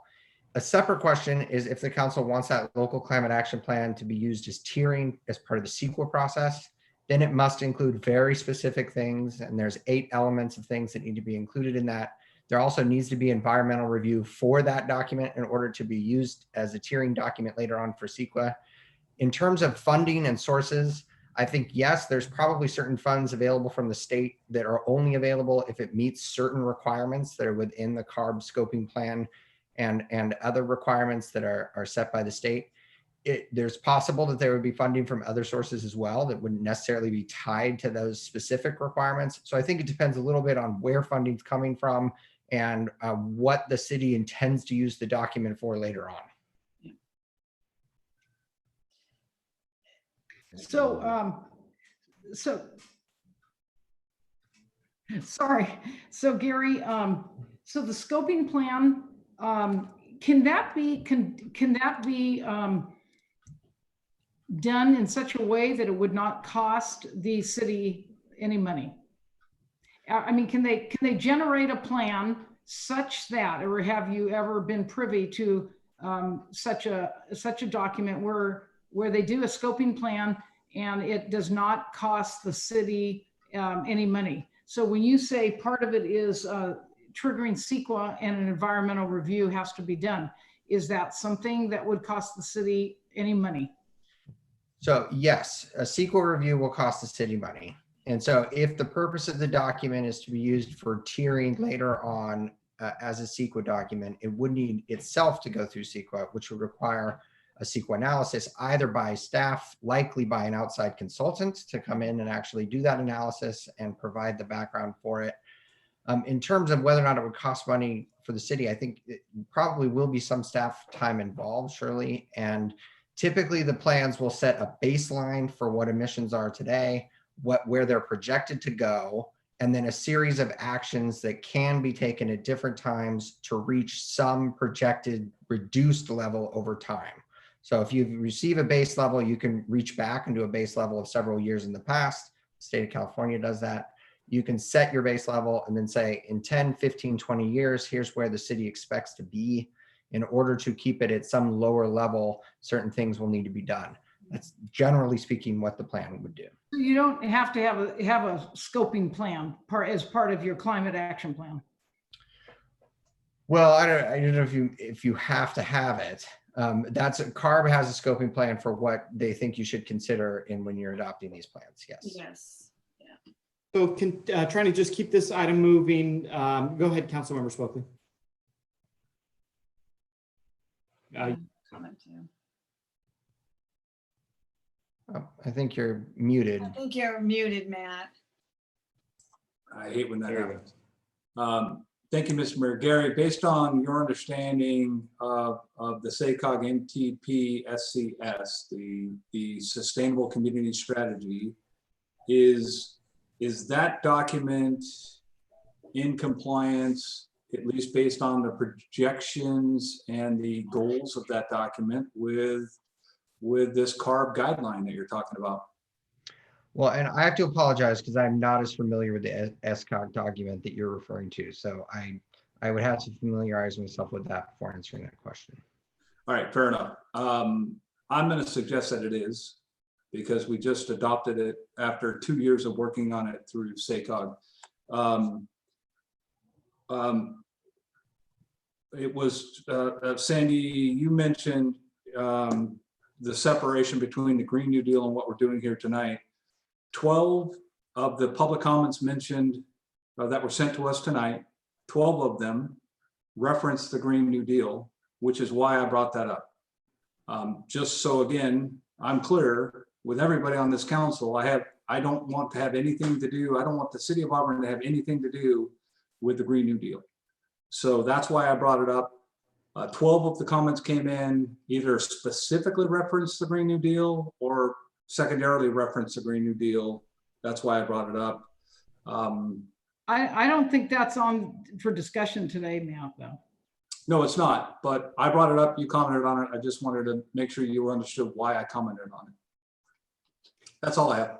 Thank you very much, Councilmember Swokely. I have one last question, and then I'm hoping we can kind of move this forward, because as I mentioned, talking with the city attorney, if the council so chooses to move forward with the draft resolution that was presented here, we will have to bring it back again for a final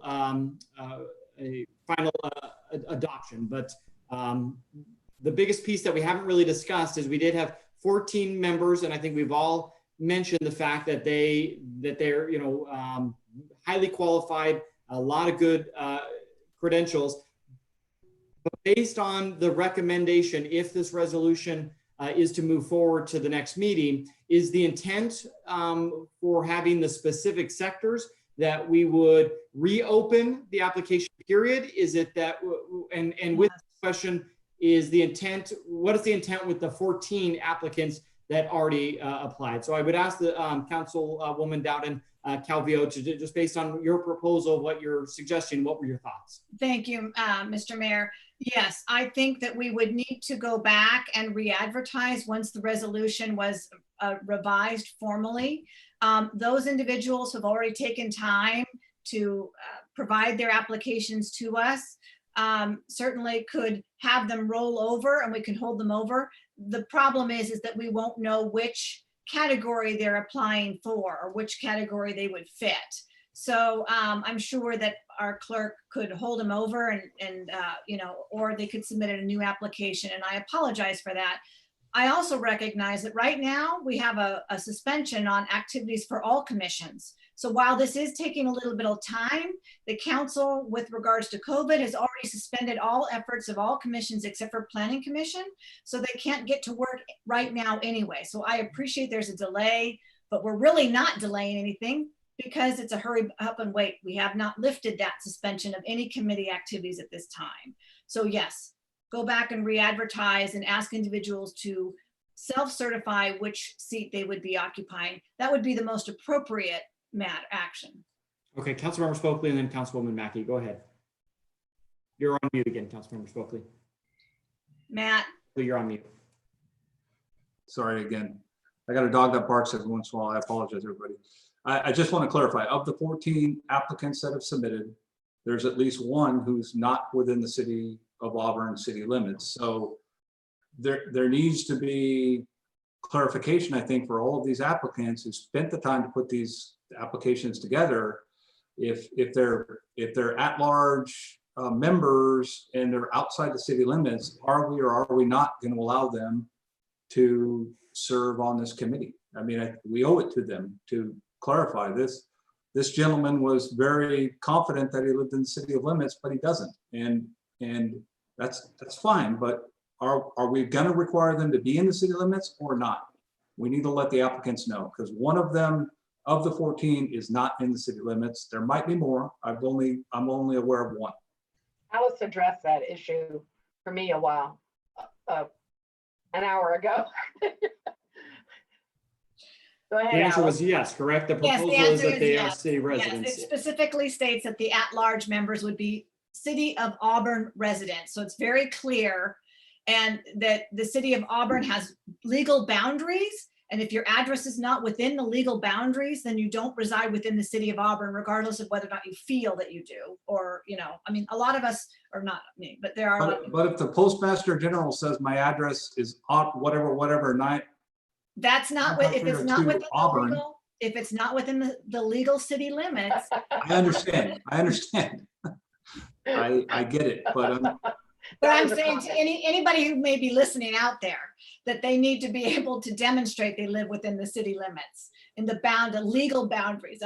So I'm speaking to the public, Matt. Councilwoman Mackey, go ahead. So let me clarify.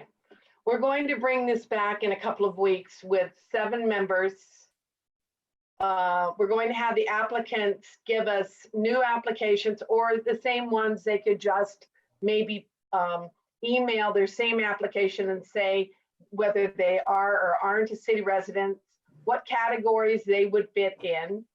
And then they wouldn't have to fill out a whole new application. They could just email it to Amy, and that would be convenient. And then there's 2 at-large that have to be in the city and 5 others that don't necessarily have to be in the city limits, correct?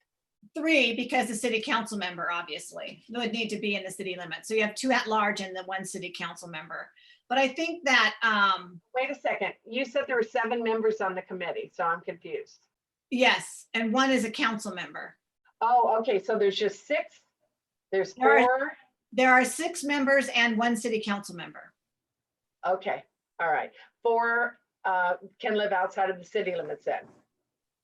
Uh, And 2 at-large have to live in the city limits. Yes, the at-large would live in the city, and then the representatives from the various stakeholder groups would just be within the Auburn community. And there'd be 5 of those. Yes. No, 4 of those. I'm sorry. Mhm. I'm so confused. Okay. All right. Thank you. One And then- procedural go ahead. I'm sorry. I just wanted to make one comment about the county sustainability plan. Sandy, it doesn't have any mention of a climate action plan in their sustainability plan. Cheryl, I don't know what the county's doing. Okay, I'm just saying that they're also looking for grants and funds too, and they don't have any mention of a climate action plan. I'm just kind of trying to allay your fears about that. I haven't seen that. I can't address it.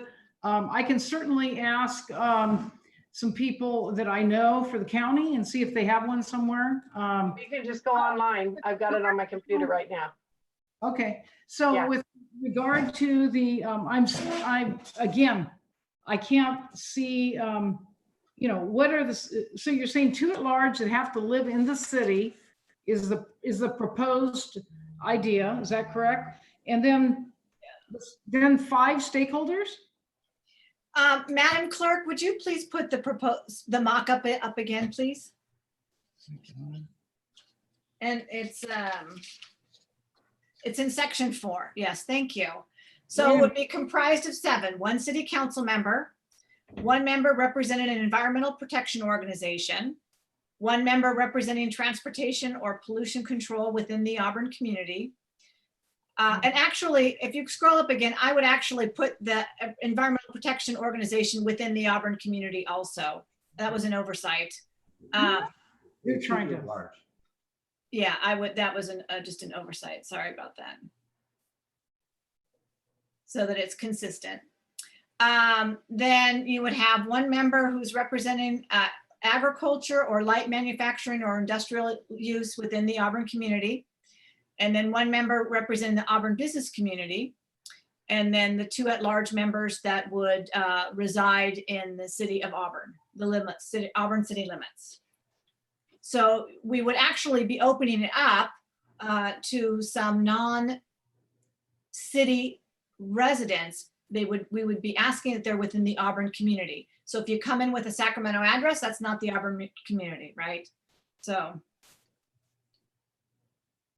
one last procedural question I have our city attorney real quick is, should the council move forward with updating the application process? I'm assuming just as this draft resolution would go back to staff to bring forward for a final review, the application period could also be, it's a question, can the application period, should we choose to do that, also go back as direction, immediately open back up, and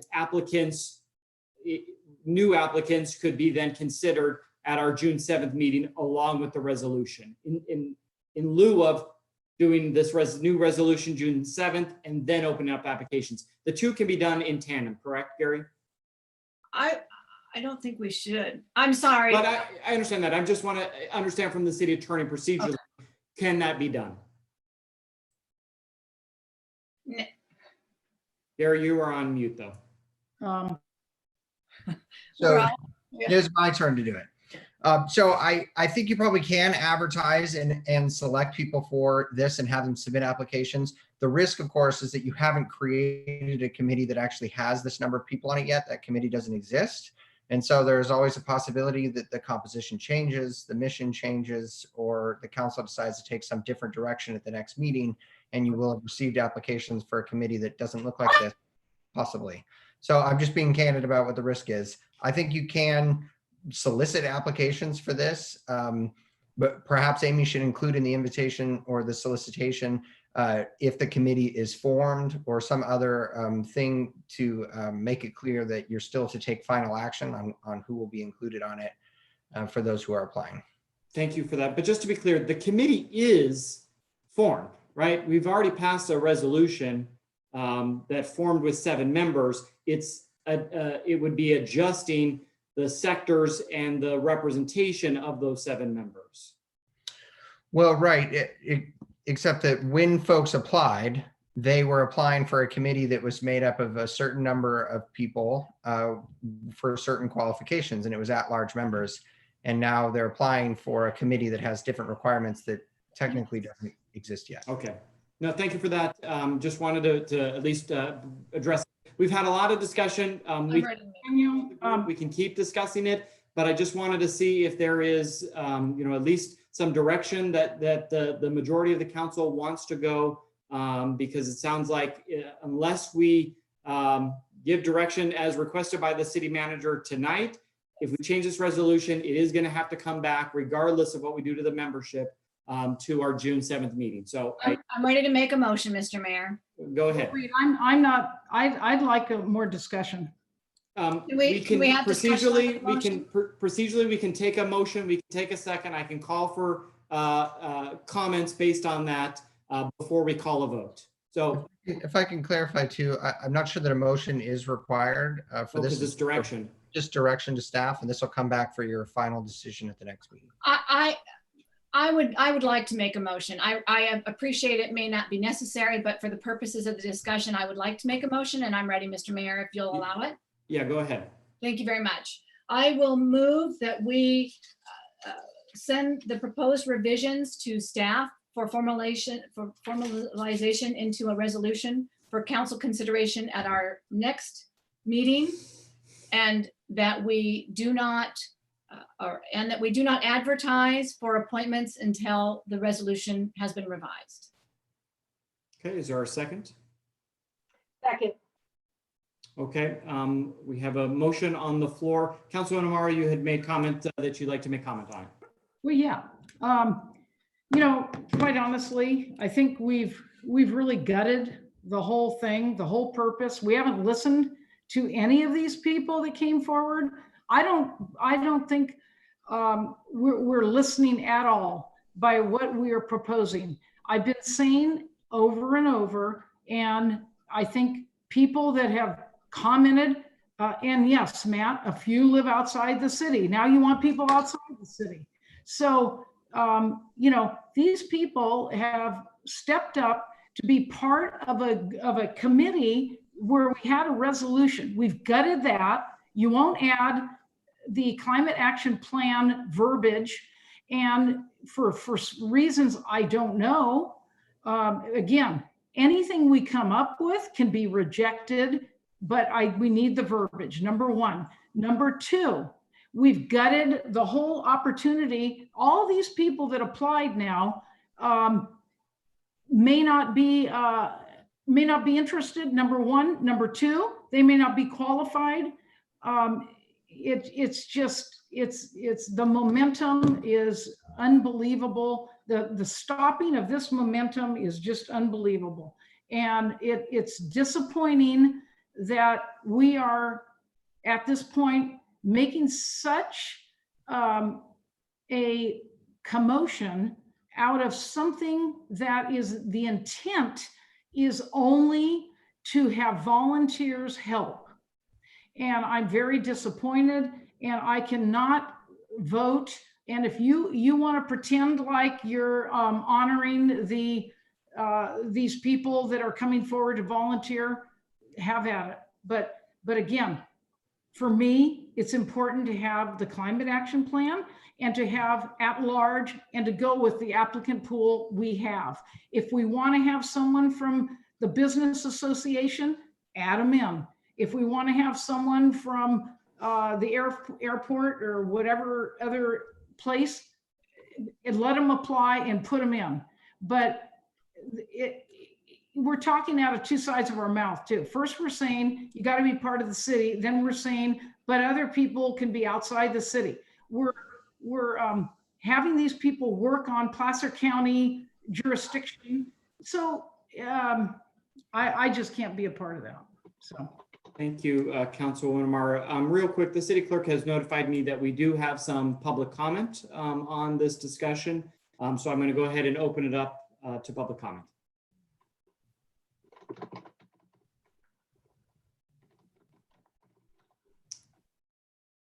Amy, there you go. Yeah, sorry about that. Hold on just a second.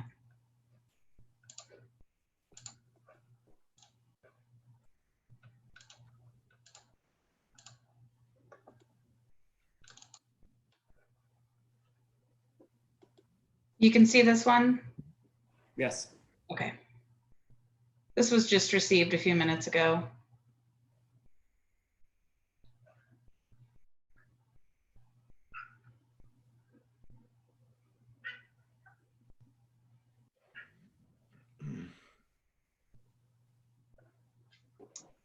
And I have one other one. I'm just going to go to my email for that one. Can you see my email screen? We Not yet. cannot. No. Hold on just a second.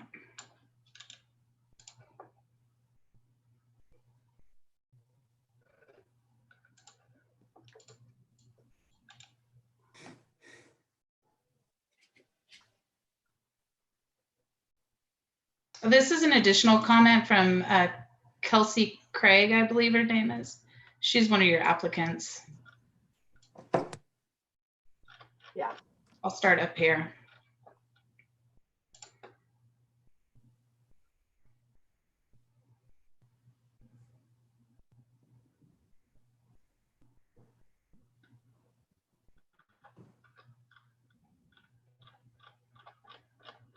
Okay, don't go to back down. I can't Amy, see that's it. way too fast. Sorry. Yeah.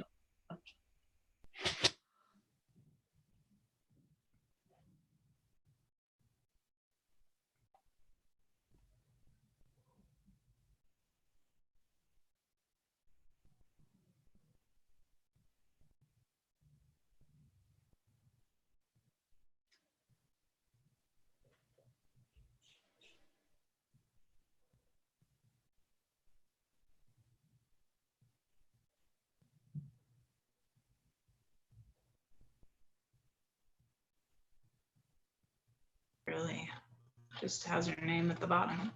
Great. Thank you very much, Amy. Appreciate that. And again, I know this is awkward for all of us since we aren't in the council chambers to take additional comments on this item, which is why, of course, if the motion passes, we will have plenty of time for the public to weigh in on those changes. I just want to make one comment, unless there's other comments, I'm going to call for a vote. To be honest with you, and being all of us on the forefront of just trying to get businesses open, I really just want to see us move this committee forward, allow them to start working. I think the comment that Councilwoman Dowden Calvio stated is one that we left out, which is the fact that even if we had done this a couple of months, we have frozen all efforts. However, we will begin allowing the committees and commissions to start working in June. And so there is opportunity to take this motivation and keep the ball rolling. I, agree that I don't really want to see the membership changed as far as, I should say, the applicants changed. However, as I stated and in previous meetings, I thought all along we would have special sectors. I just want to echo, and if it becomes the minority vote, then it becomes the minority vote. I definitely want to, I would urge that we at least allow city staff to have language that if the work plan and the committee believe that the next steps include the climate action plan, then I think allowing them the authority to draft that is important. Now, personally, I disagree with Councilwoman Amara, the way I read it, and I'm not an attorney. I think that some of that vagueness in in the language, even though it doesn't specifically call it out, if the committee as a group feels that that's their recommendation to us, I think that they can come back to us at any time and request, continue to move forward. But I think, from my opinion, I'm ready. I was ready today to move forward with appointing members. I have an individual out of those 14 that's ready to go. However, if the direction here is going to be that city staff update the resolution as we've discussed, I would just ask that the council provide latitude so that if a climate action plan is what is necessary and required to get funding, that have the latitude to bring that recommendation back to us. And I would argue, but I'm not the city attorney, that it does there. So again, I want to try to wrap it up since we do have reports, but we do have a couple questions. This time I'll start with Councilwoman Mackey, and then Councilmember Spokane, I'll get back to you. Yes, thank you, Mayor. Very quickly, I just want to say that we are not setting a precedent here. Many times over the last 12 years, the 12 years that I have served, we've set up committees and stopped committees. And it's taken maybe 6 months to set a committee up at times because there's been a lot of reasons for that to happen. Now we're in unprecedented times, and for us to be just talking about this for 3 months, I don't think that's that unusual. Yeah, I always complain about the wheels of government running slow, and this is one of those things, but we have to be cautious because this committee is going to go on in perpetuity as far as I can tell, and other council members are going to have to deal with it. And we also have to be cognizant that these are unusual times and we have a lot of expenses coming up that we're going to be required to find funds for. And so I don't think anybody should be upset with us for going back to the drawing board and doing a few things differently. And I'm sure that the people that want to apply for this that are passionate will still want to be on this commission. Thank you. Thank you, Councilmember Spokane. Thank you, Member Land. I'll be brief. We have had in recent past committees set up and their charter wasn't crystal clear from this council. And there was a very, very high frustration level with these committees. The annexation committee is a perfect example of that. They did a whole bunch of work. They brought their report back to the council and there wasn't a kind of a unifying direction from the council. And that created an extreme frustration with those individuals who dedicated all their time and energy to do it. So I personally think that us pumping the brakes, pulling back, figuring out exactly what we want this committee to do is prudent at this time. Otherwise, we're going to have a similar situation there. It was mentioned 2.5 months ago, we made this decision. 2.5 months ago, we weren't dealing with this pandemic. We weren't all working from home like I've been doing for 11 weeks. We weren't shutting our businesses down like we've been doing for the last 10 weeks. These are uncharted times, unusual times. And frankly, for those applicants who have submitted their applications, if we revise the application, they've already typed these up. They've already done this work. So if we just need them to identify what sector they want to apply for, I see that as a fairly small lift. It's a fairly easy thing for them to do. And I would hope that these applicants would realize that given these times that we're dealing with and this pandemic that's affecting us more than we even know today, that they would realize that, okay, this is a small thing. We can wait a few minutes. I mean, the emails that we've gotten saying that now's the time we need to move as fast as we can move. Yeah, I get it, except we've got businesses shutting down. We've got lifelong businesses in Old Town sending us out emails saying, today's my last day. Today's my last hour in my business. I mean, let's get real, people.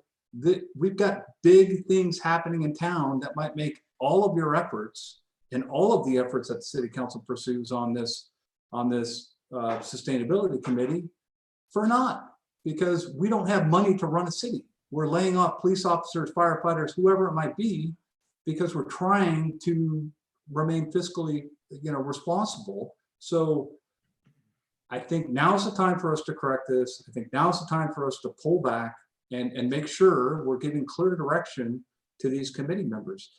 I want to thank all the committee members for submitting applications. I appreciate it. We do have some very talented folks who have submitted applications, and I look forward to working with these folks in the future on this committee. Great, thank you. Before we call vote, even though it's not required, I just want to ensure the city manager, do you have clear direction based on the motion that was made on moving forward and what you need to bring back to this council? Yes. Okay. Mayor Berlant, I would like to know what exactly we are doing. I guess I understand what our attorney is saying, is that we don't need a motion because we don't have anything in front of us to vote on. I'm all confused in terms of what exactly is in there, what isn't. We haven't really have something in front of us. This came up tonight. There's been no notice. I have no idea of what the proposed idea is. I think what our attorney is saying, bring back some possibilities and then we'll go from there. And then I want to emphasize again, you know, this committee is going to be aimless if we don't let them do a community action plan, a climate action plan, and then go from there and reject it. But why would someone want to, again, as you say, why would someone want to do one of their tasks as a climate action plan when we're not even committed to adopt one? We can gut the climate action plan, but they need the mission of creating a climate action plan. And I think that's vital. No, I appreciate that. And just to be clear, the reason for the discussion of a vote, which could stop after the third member, is just so that it's clear to city staff where the direction the majority wants to go. And I think based on the conversation, I think what you said is absolutely right. There needs to be plenty of time for all 5 of us to read through the edits to the resolution, to be ample time for the community to participate in that. I think that the idea of a vote is just to ensure we have majority direction to city staff to bring back to the June 7th, this discussion of changing the resolution that makes up the committee. City manager, city attorney, does that sound correct then? So Yes. As the maker of the motion, the motion was for the city manager to bring back the proposed revisions to this resolution that we just put forth. So we just discussed the document, we discussed the changes, we added a subsection E and so forth. That is what the city manager will be bringing back to us at our subsequent meeting for discussion. It'll be up for public discussion. And then hopefully at least a majority will adopt something. So the city manager is clear that the changes that we're suggesting, and a majority will be suggesting at this time, are those changes that were proposed tonight. He will then come back with those changes, because there were a couple extra ones we added tonight. And then we will all have an opportunity to review those changes and discuss them and have the public weigh in and so forth. So just for clarification No, purposes. thank you for clarifying that. And I just want to add, not to speak for the city manager, but I think if city staff feels that it's not clear enough of a way to get grants and get other things, this is just direction, and city staff can make a further recommendation to the actual things we've talked about and that was drafted today. So just trying to move this conversation along. Yes. I call for the question, Mayor Berlant. Yeah, go ahead. Yeah. I called for the question. Can I ask the city clerk to just take the roll on direction to the city manager to follow up on what was discussed tonight? It's not, I just want to be clear, it's not to follow up on what was discussed tonight.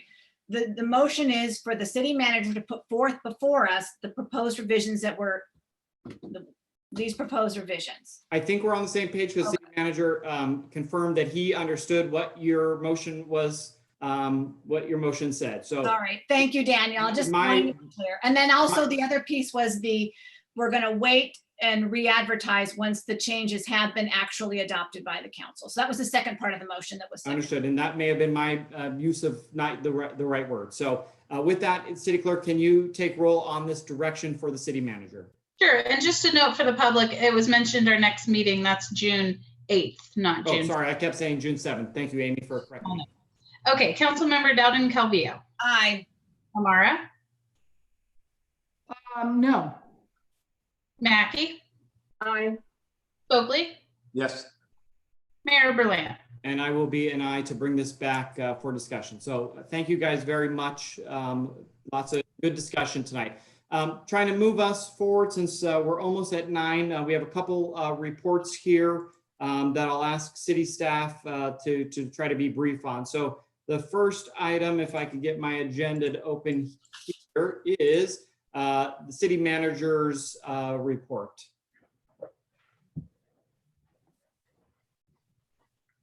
And Bob, you're on mute. Thank you. I'll just take a couple of the top items. The Nevada Street project is wrapping up. The bulk of paving will be completed at the end of this week. The two-way traffic will resume. It should be during the week of June 8th, once striping is completed. Also, polling results for a proposed sales tax increase have been completed. We were to present those tabulations tonight. However, due to a scheduling problem, we'll have that at our next regular meeting. All city internal budget prep work has been completed. There is much to discuss, and we will be providing a proposed budget schedule for the council to review at the end of this week.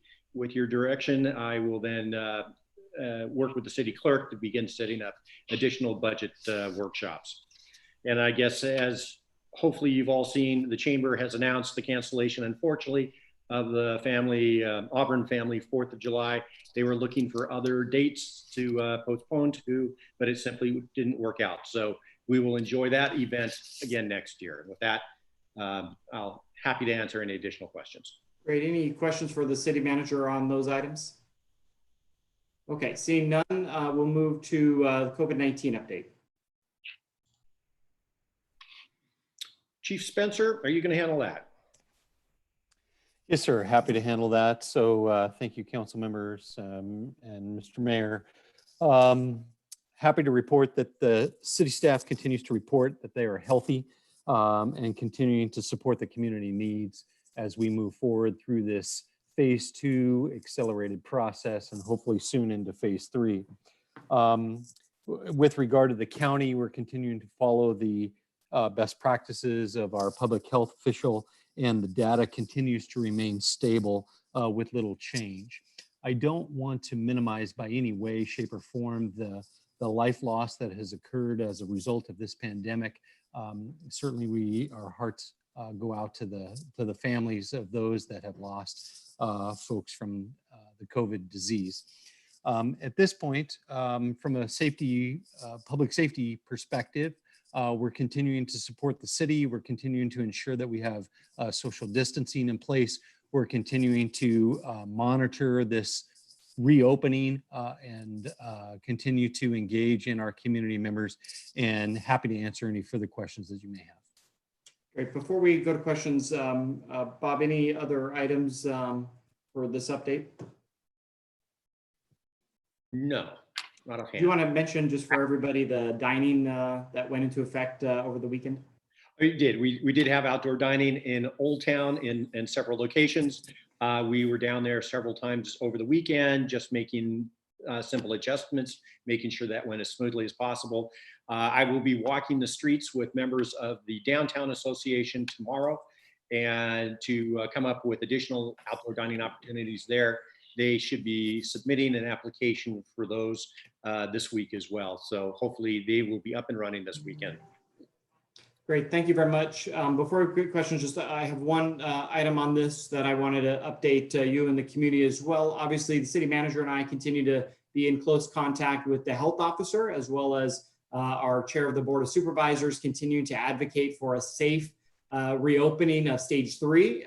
As was announced today, the county can now apply, and it's not clear exactly the mechanics, but apply to allow hair salons and barbershops to reopen. So this is the first step in the stage 3 discussion. The county did take action, the Board of Supervisors today, in sending a letter and drafting a resolution really demanding local control in moving to stage 3. And before they could even take a vote, the governor made the announcement. So talking with our county supervisor, she's doing her best to try to continue to get some guidance. I put out a link that the state released on the guidance for opening those. And I just want to say that I think we should all expect continued discussion, potentially even on a daily basis now, of additional stage 3 businesses and their safe reopening. So we continue to advocate for that, close communication with the county. As we kind of mentioned earlier, it's kind of an interesting time as far as city staff and myself and all of you and our community leaders. We work so hard in one direction, and then a couple hours later, it's totally different.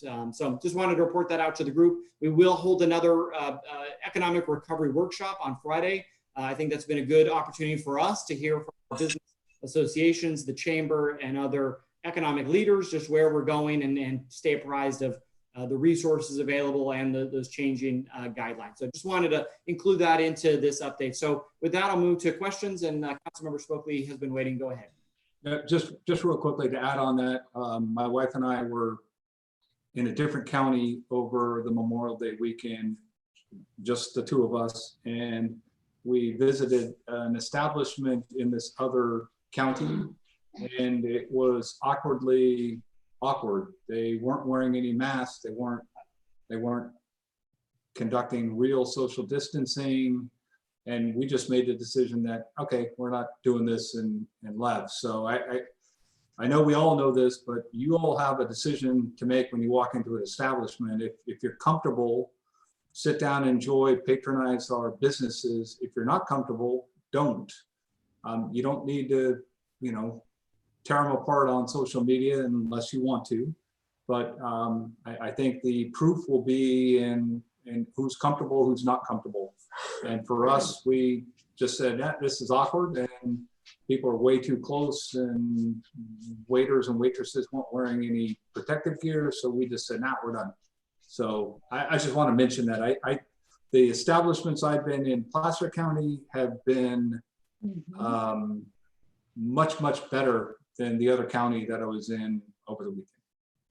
Thank you for that. Appreciate that sentiment. Any other questions? Yeah, Councilwoman Dowden Calvillo. Yes, Mayor Berlant, I just wanted to publicly thank you for keeping us apprised of all your discussions with the media.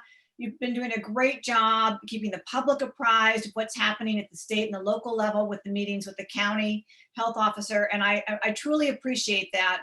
On the onset of COVID-19, I was hoping that the city would go there. I'm very pleased to see that we are being so transparent, and I do applaud you and appreciate all the communication that you are providing to all of us as a community. So thank you.